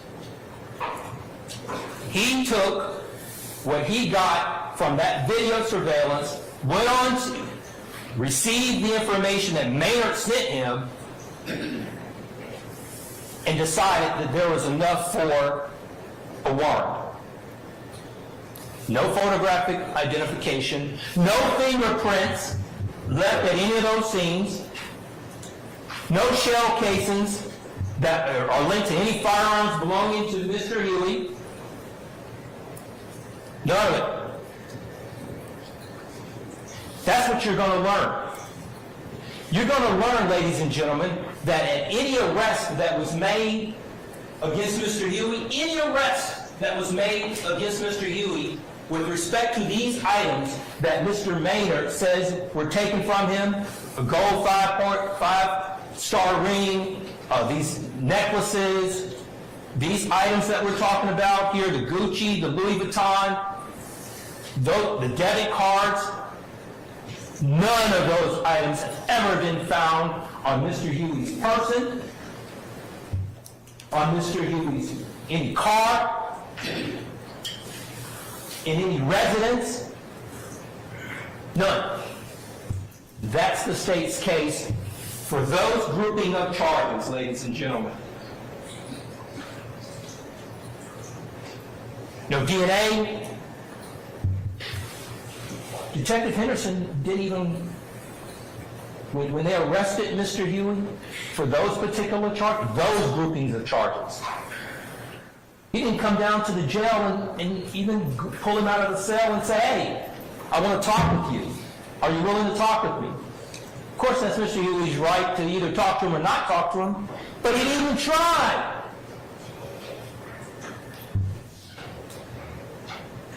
No other witnesses out there at that location that are going to tell you that they ever saw Mr. Huey at that location. That's what you're going to learn about that grouping of cases.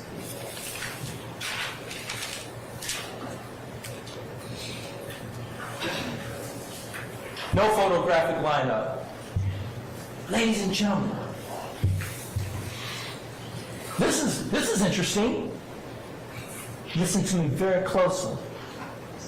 you will not hear any evidence of a cell phone tower locating Mr. Huey at 741 Morosco Drive, Northeast Atlanta, Georgia. You will not hear it. In the technology-driven world that we live in, cell phone evidence is powerful in terms of being able to put people at locations. Ask me, did Detective Henderson make any efforts to do that? You will learn the answer is no.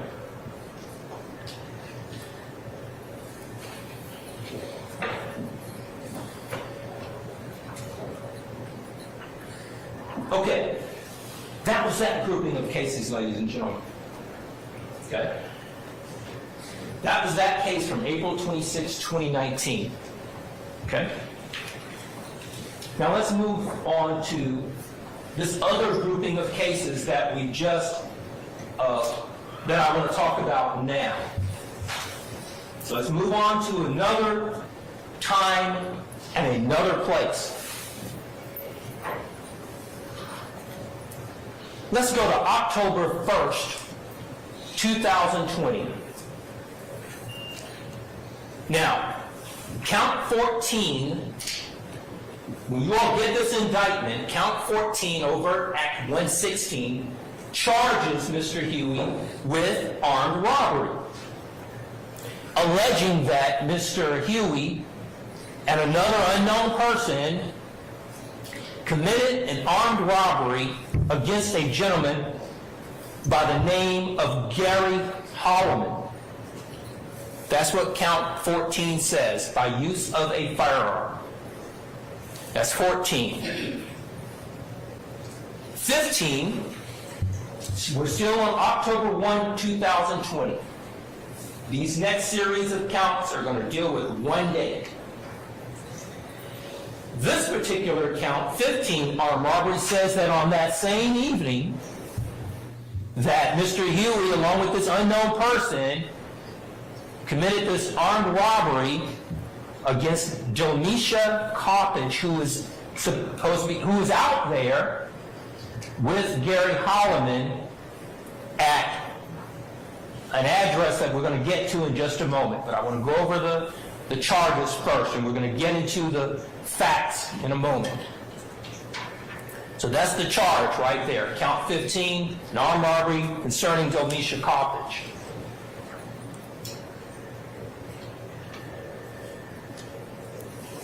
Count 16, this is a big case, ladies and gentlemen, so I'm giving you an opportunity to try to organize it as best you can.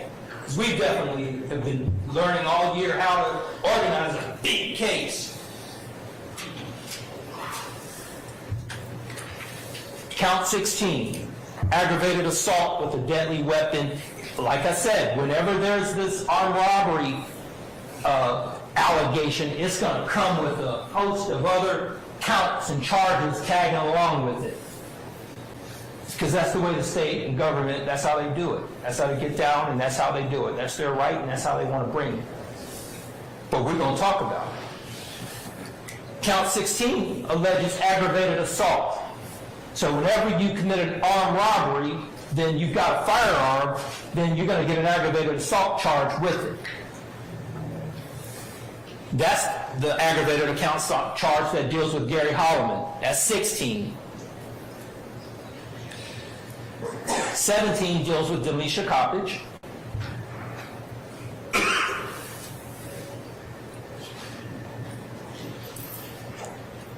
18 is another way of alleging an armed robbery. When you specifically use a firearm to take this clicker out of my hand, that's armed robbery. But if this clicker were an automobile, and I was sitting in this automobile, and you use a weapon to demand me to get out of the automobile, it's an armed robbery, but they call it, it's a separate charge that's called hijacking of a motor vehicle. Basically, it's an armed robbery of a car, or an auto, a truck, or a vehicle. That's count 18. They're saying that Mr. Huey, along with this other person, took a 2016 Buick LaCrosse from Gary Holland. That's 18. 19, again, whenever there's a weapon that's involved, they're going to tag along this possession of a firearm in the commission of, in this case, the ag assault with a deadly weapon and the hijacking of a motor vehicle. So you're going to get a possession of a firearm during the commission of a felony charge. Same thing with respect to Ms. Coppage. Armed robbery and an aggravated assault to take that cell phone that she's saying was taken. You're going to get a count 20, a possession of a firearm during the commission of a felony. And then what they've done is they've said in 21 that this was gang related. So they tack on a criminal street gang charge.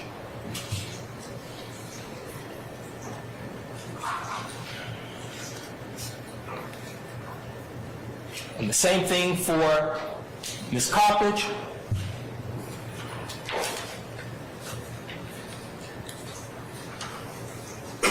So those are the street gang charges that they've alleged.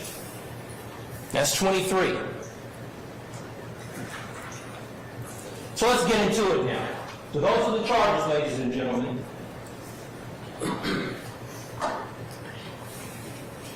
On October 1, 2020, 250 Fulton Street, Southwest Atlanta, Georgia. Not very far from where we are now, over by the juvenile court building. They're alleging that on this particular October 1, 2020, in the evening hours,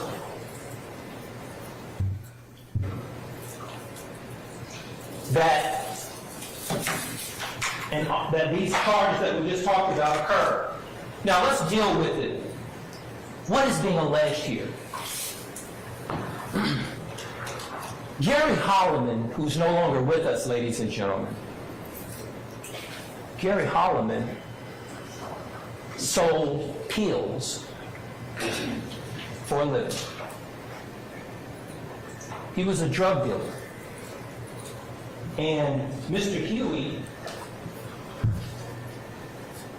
had gotten injured. And his injury was the result of a shot to his leg and being out in the public and living in the area. There was a shooting incident. He got shot. Okay? When he got shot, he ran out of the ability to get medicine the right way. So what did he do? He found that this guy Holloman that he knew through this other person, Mender, that Mr. Holloman sold Percocets. So what happens? He had been dealing with Mr. Holloman for some period of time. You're going to hear about it. And how do you know you're going to hear about it? Because when Detective Henderson comes into this courtroom and sits in this witness stand, I'm going to ask him questions about it. Now, Huey knows Gary Holloman because they have been doing business. Mr. Holloman purchased 2 or 3 pills periodically, $20 a pop, Percocets. And he dealt with Holloman various occasions. Nothing unusual. I'm going to meet you. I'm going to call you, right? He calls him. Huey calls Holloman from time to time, right? And when he calls Holloman from time to time, Holloman, in fact, you will learn through Henderson that Henderson, when they arrested Mr. Huey on these charges, they sit Mr. Huey down in an interview room. And when they sit Mr. Huey down in an interview room, Henderson reads him his rights. And Mr. Huey agrees to talk with him without an attorney, because I don't have anything to hide. I'm okay talking to you without a lawyer. He sits down, talks to him. And Mr. Huey, he didn't know specifically why he was even being arrested at that moment. And you'll hear about it, right? And when you hear about it, Henderson is saying, hey, somebody's saying that you carjacked him. Okay, tell me about it. What are you talking about? And then Huey and Detective Henderson, Huey says, okay, so you're talking about the streets been talking. The streets been talking. They saying that I set Holloman up. They saying I set Holloman up. I didn't set Holloman up. I deal with Holloman. I didn't set this man up. Holloman chose this particular location for us to meet, and we've met before. I know this man. In fact, now here's where it gets real interesting. In fact, Huey says to to Henderson, Detective Henderson, you can look through my phone. So, Henderson looks through the phone. And what does he see, ladies and gentlemen? He sees Your Honor, we're going to object to this portion of Basis. self-serving hearsay. Yep, the evidence will show. All right, I'll overrule the objection. The evidence will show, ladies and gentlemen, that Henderson, they have the phone out. Huey is leaning over. Henderson has the phone. They're scrolling.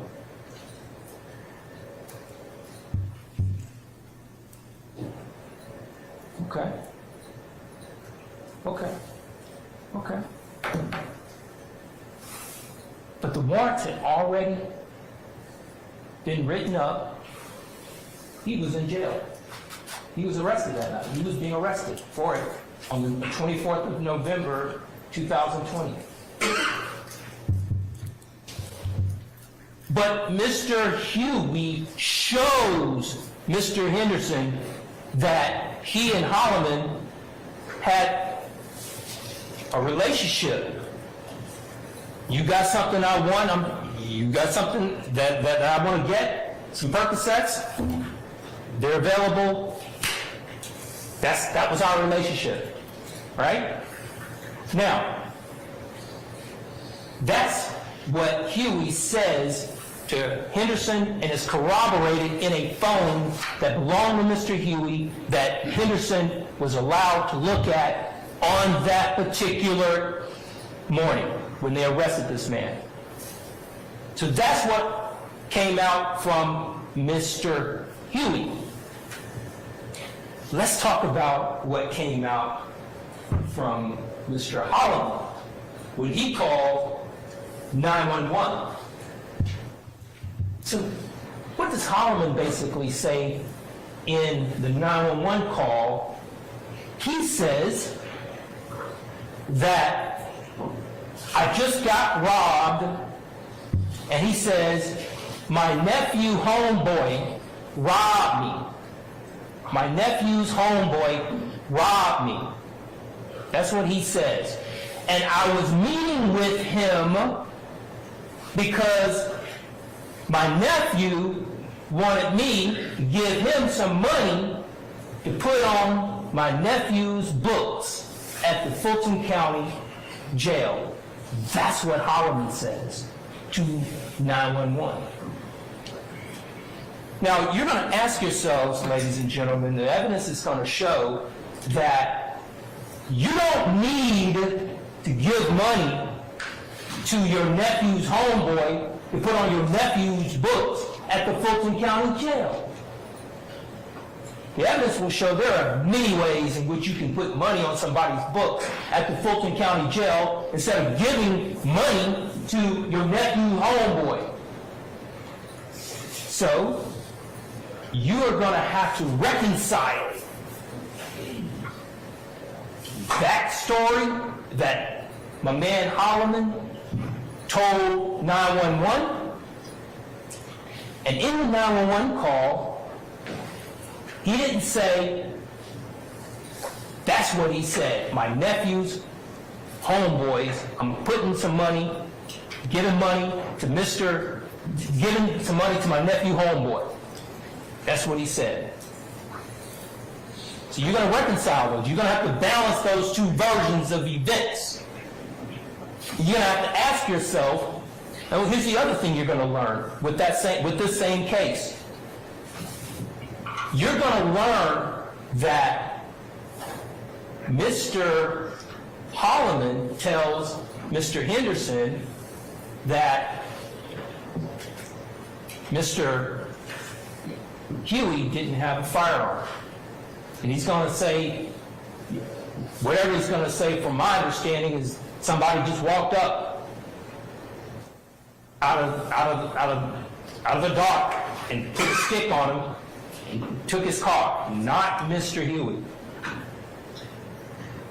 What is Delmisha Coppage? Delmisha Coppage, you're going to learn that she actually lived at 250 Fulton Street, right? And that Mr. Holloman was there to meet her, right? And you're going to learn from Delmisha Coppage, if they decide to call her as a witness, that they interviewed Delmisha Coppage in September of 2022, shortly after they indicted this case that we're here today on. They decided to go out and, do their field interviews of their alleged victims and talk to them. In September of 2022, Delmisha Coppage tells Officer Investigator Viverito, she tells this law enforcement person that, they took BG's car, Gary Holloman, BG. They took BG's car, and they also took my car, the other one left in my car. You will hear that. And there had been no information, allegations of her car ever being taken on October 1, 2020 until September 22nd, 2022, when she told it to Investigator Viverito. Mr. Hughes not even charged with taking Delmisha Coppage's vehicle. Why would she say something like that? So you all, as the triers of fact, fancy little phrase that we use in the legal business, you all, as the deciders, will have to determine with whom you will believe. What is the credibility? So those are things and decisions that you will have to make. But her car was never, ever taken.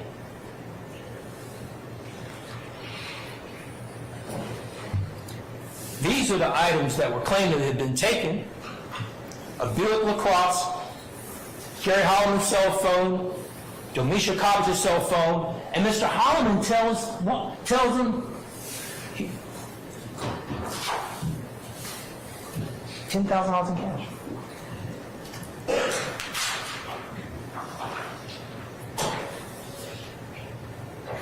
You will be assessing the credibility of witnesses throughout this case. For each of these wrongfully accused individuals that are seated at these tables. Now, witnesses are going to come into this courtroom, and they're going to sit right here. And you'll see me. You may see Attorney CJ. You may see some of these other lawyers. We're going to be standing right here, ladies and gentlemen. And we're going to be asking them questions on the witness stand and they have come into this court and raised their hand, promising to tell them God's honest truth. And when we get them into this courtroom, and when we cross-examine them, and we bring it out and establish certain things, we're going to come back to you, and we're going to tell you why, when we set this in opening, that this is the way it should go.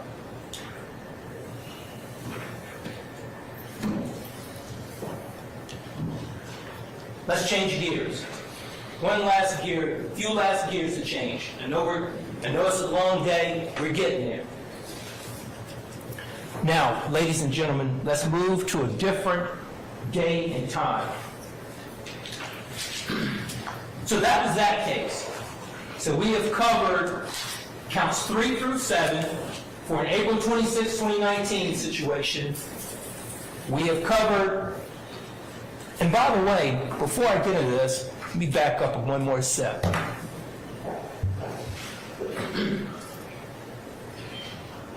No vehicle cross was ever found in Mr. Huey's possession. No cell phone was ever found in Mr. Huey's possession belonging to Jamisha Coppage, Gary Holliman. And in fact, there's technology out here, ladies and gentlemen, where these smartphones, these iPhones, they stay on, right? You can track these bad boys.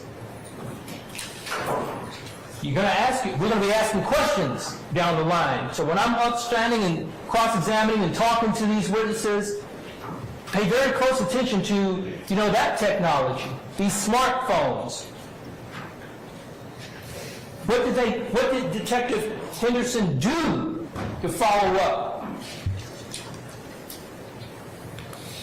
Mr. Mathis, I hate to interrupt your opening remarks. Can we take a brief comfort break? How much longer do you have, sir? Probably 30 minutes. Let's take a comfort break, okay? 10 minutes, ladies and gentlemen.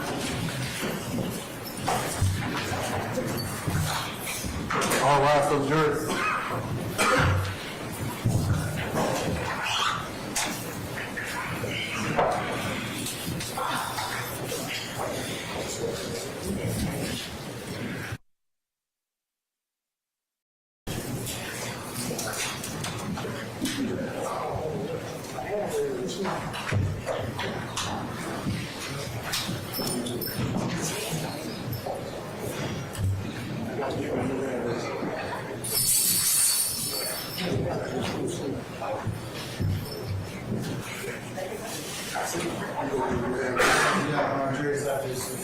Okay, thank you.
All right, Deputy Ingram, is everybody back from their comfort break? The jury need about another 2 minutes.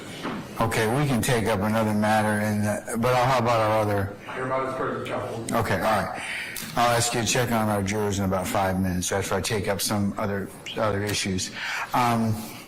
Mr. Matthews, after you're complete in the next 30 minutes or so, we'll probably be complete. Everybody will have made an opening statement who wants to make one, is that correct? Yes? So we'll probably recess for today at that point. Ms. Love, are you prepared to, and Ms. Hilton, to make, or should say, start the presentation of evidence tomorrow morning? Yes, Your Honor. Okay.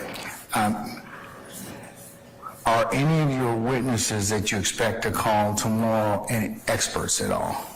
Yes. All right.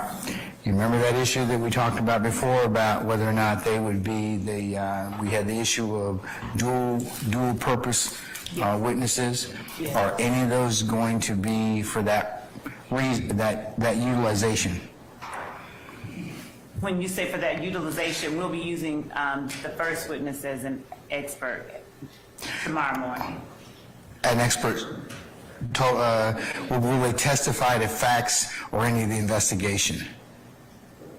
There is one factual matter that they may well testify about that informs their opinion, but it's not one of the investigation, one of the acts that are on the indictment that we are asserting as an overt act, or one of the ones we have or intend to introduce as an overt act. I'll be clearer. Investigator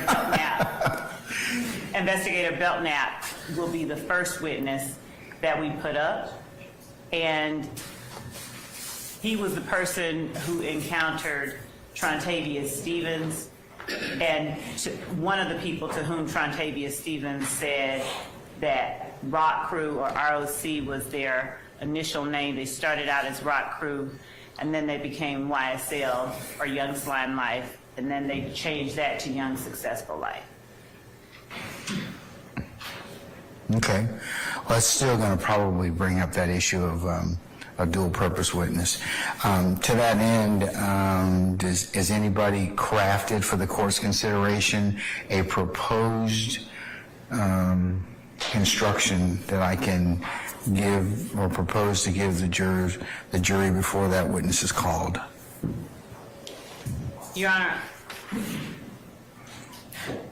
I'm thinking about the instruction as it relates to the jury instruction on expert witnesses and their credibility, but it's to that separation for the purposes of whether or not Trontavia Stevens said a certain thing to him.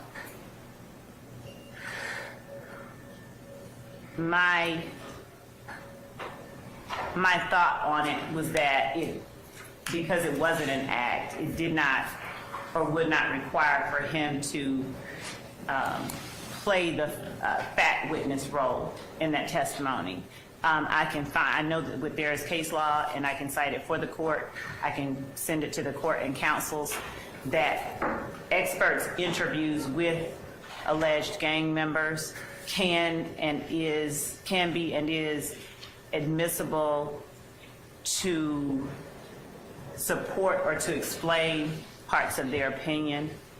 So he's not going to be testifying about specific alleged overt acts. Was that pre-Daubert or post-Daubert? Because it depends on whether or not they're a fact witness or a expert witness. I think the concern that the court still has is that what was brought up earlier when we discussed this issue, and that was bolstering or boosting credibility. So I want to kind of make that pretty clear if I can. Has anybody attempted to address that issue? Mr. Harvey, I see you're up.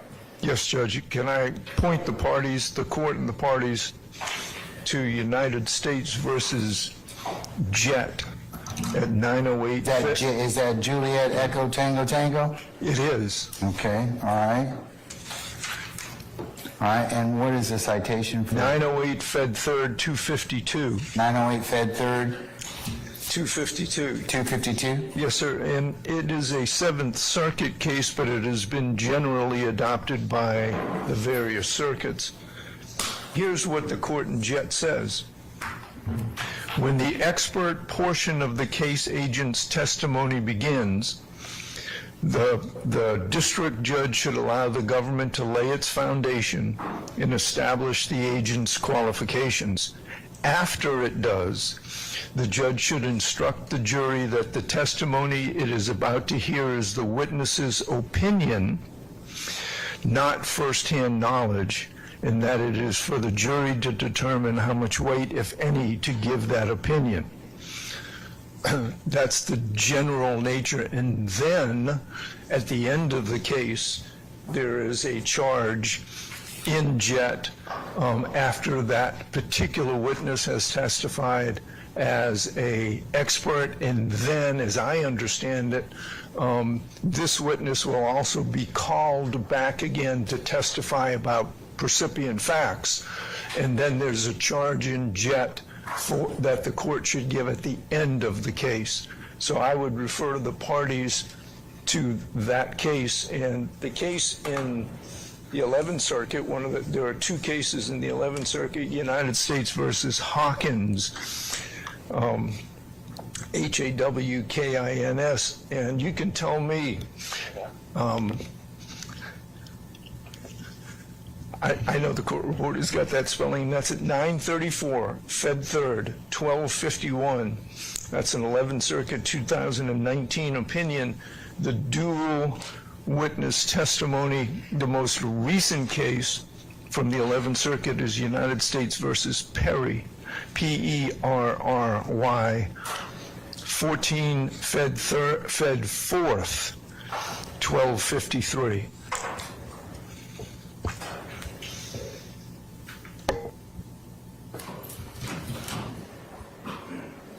All right.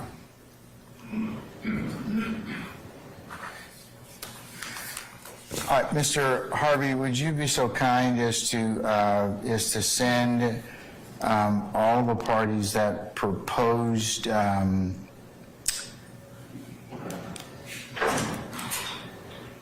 instruction or preliminary instruction for my consideration. Yes, sir.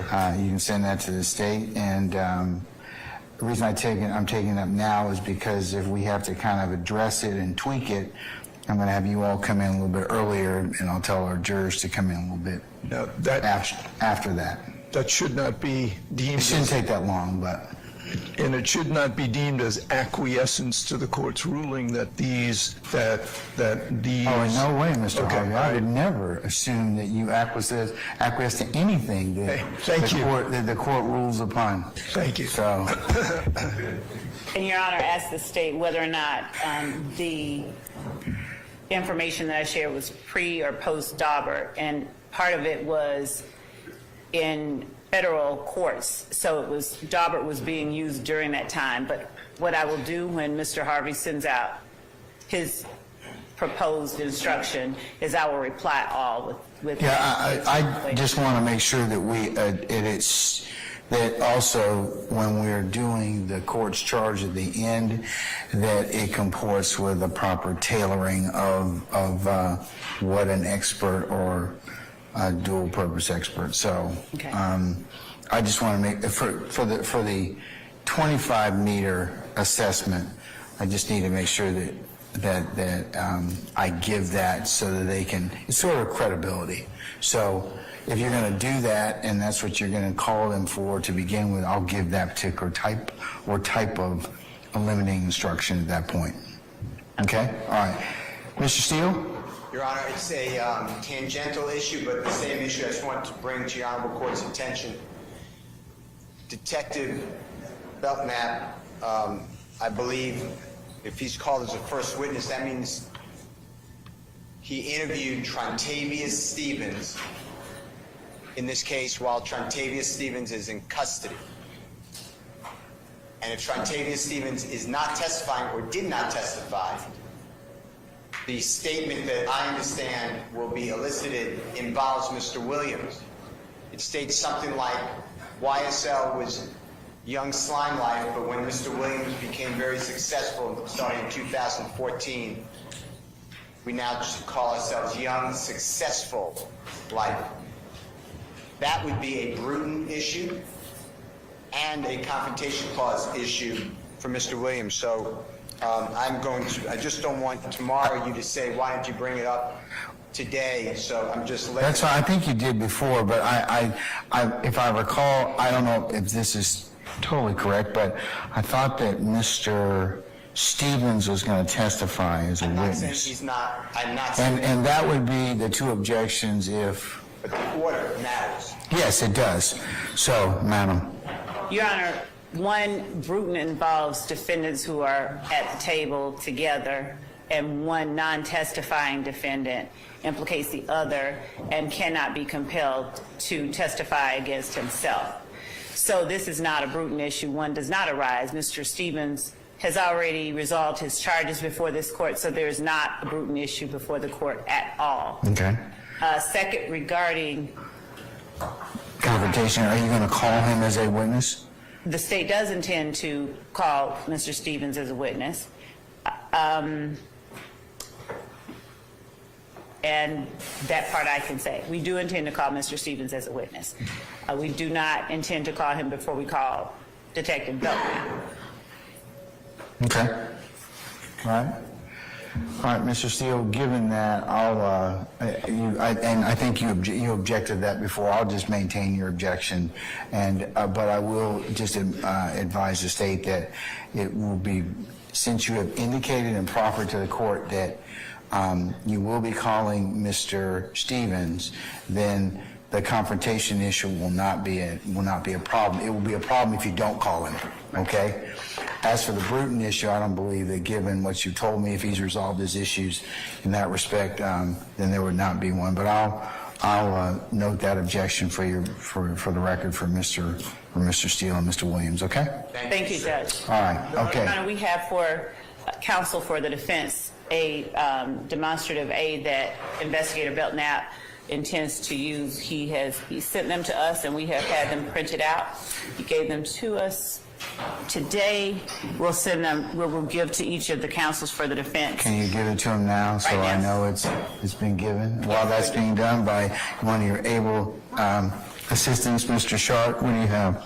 Thank you, Your Honor. Just another piece of housekeeping, if now is the appropriate time. I would like to ask if the court would instruct the state to tell us exactly who they intend to call tomorrow. As Your Honor knows, this is a very big case. They've narrowed it down to about 70 witnesses that they plan to call in the first 3 weeks. But even that, just carrying that paperwork and all the materials for those 70 witnesses, unsure of who they're planning on calling, I'd probably have to borrow my neighbor's pickup truck. So I'd like a better idea of who we're going to be examining tomorrow so I can make sure that I bring the appropriate materials for cross-examination. Okay, well, I can't tell you what you need to bring. I think that I can ask this, we can ask the state that, but it's, I think they've given you the general, we're going to call these 60, 70 people, but I don't know about the order. So that's something that I can certainly ask them at this point. So, Madam, how many witnesses are you planning on calling tomorrow? I'd like to tell the jury at least what our order of march is in terms of just number of witnesses. I tell them that on a kind of daily basis so that they know how many people to expect or thereabouts. Your Honor, we will have approximately 6 available to testify tomorrow.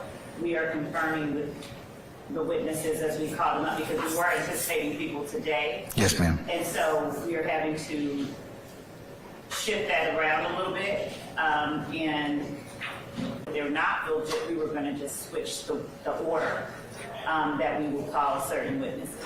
So after conferring with our lieutenants and investigative team, I can be more concise as to exactly who is and who is not, who will and who won't. Will you have that by the time we close today, or? I don't know that they have confirmed with all of the ones, so I don't. But you anticipate, we're going to at least do Belknap first in the morning, and you have maybe 6 witnesses or thereabouts? Yes, that's what. All right, best I can give you at this point in time, Mr. Sharp. And then we can ask again at the end of the day, okay? Yes, Your Honor. All right, anybody else? I was only being facetious, Mr. Steele. I need to call our jurors back, okay? And yes, of course. We just look at this before we leave tonight. I have objections to what was just handed to us. It's the law. Your court. In terms of what was just handed to you? Can I see it, and then maybe I'll address it when our jurors. Judge, we have a copy for the court. We are going to label it State's Exhibit 1. And considering labeling, defense counsels who have used PowerPoints during their presentation, if you would be so kind to email a copy of those to Ms. Weaver for inclusion, I'll include them as the next court's exhibits in order for purposes of your opening statement. So you can do that as you're seated here, but just make sure she gets a copy of that. Okay? All right, so I'll take up this issue.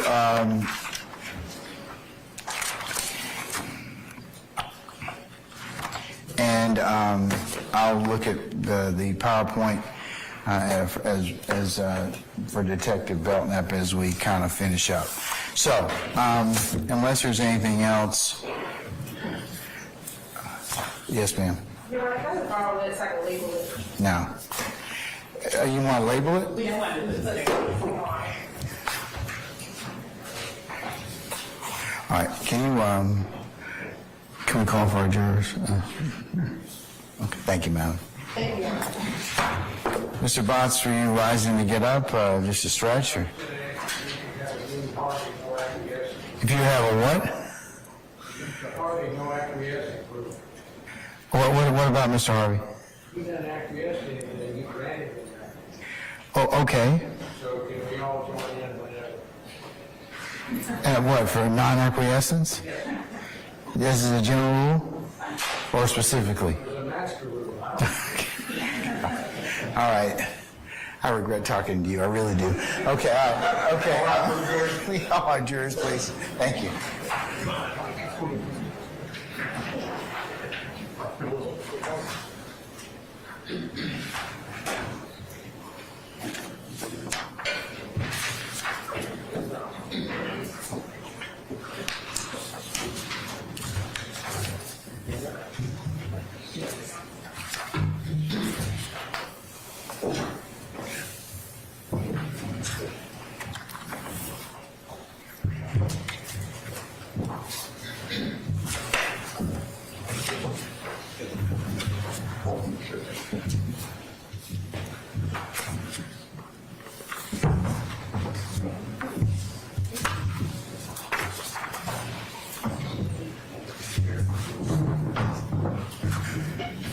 All jurors present? Yes, sir. All right, ladies and gentlemen, please be seated. All right, Mr. Matthews, you can conclude your opening statement at this point in time, sir. Go ahead. Thank you very much, Your Honor. We're almost there, ladies and gentlemen. We're almost there. So on that last grouping of charges that we just got through talking about, the Gary Holloman and the Delmecia Coppage bunching of the case, I want you all to know that you will learn that Delmecia Coppage never presented herself to Detective Henderson or any other law enforcement person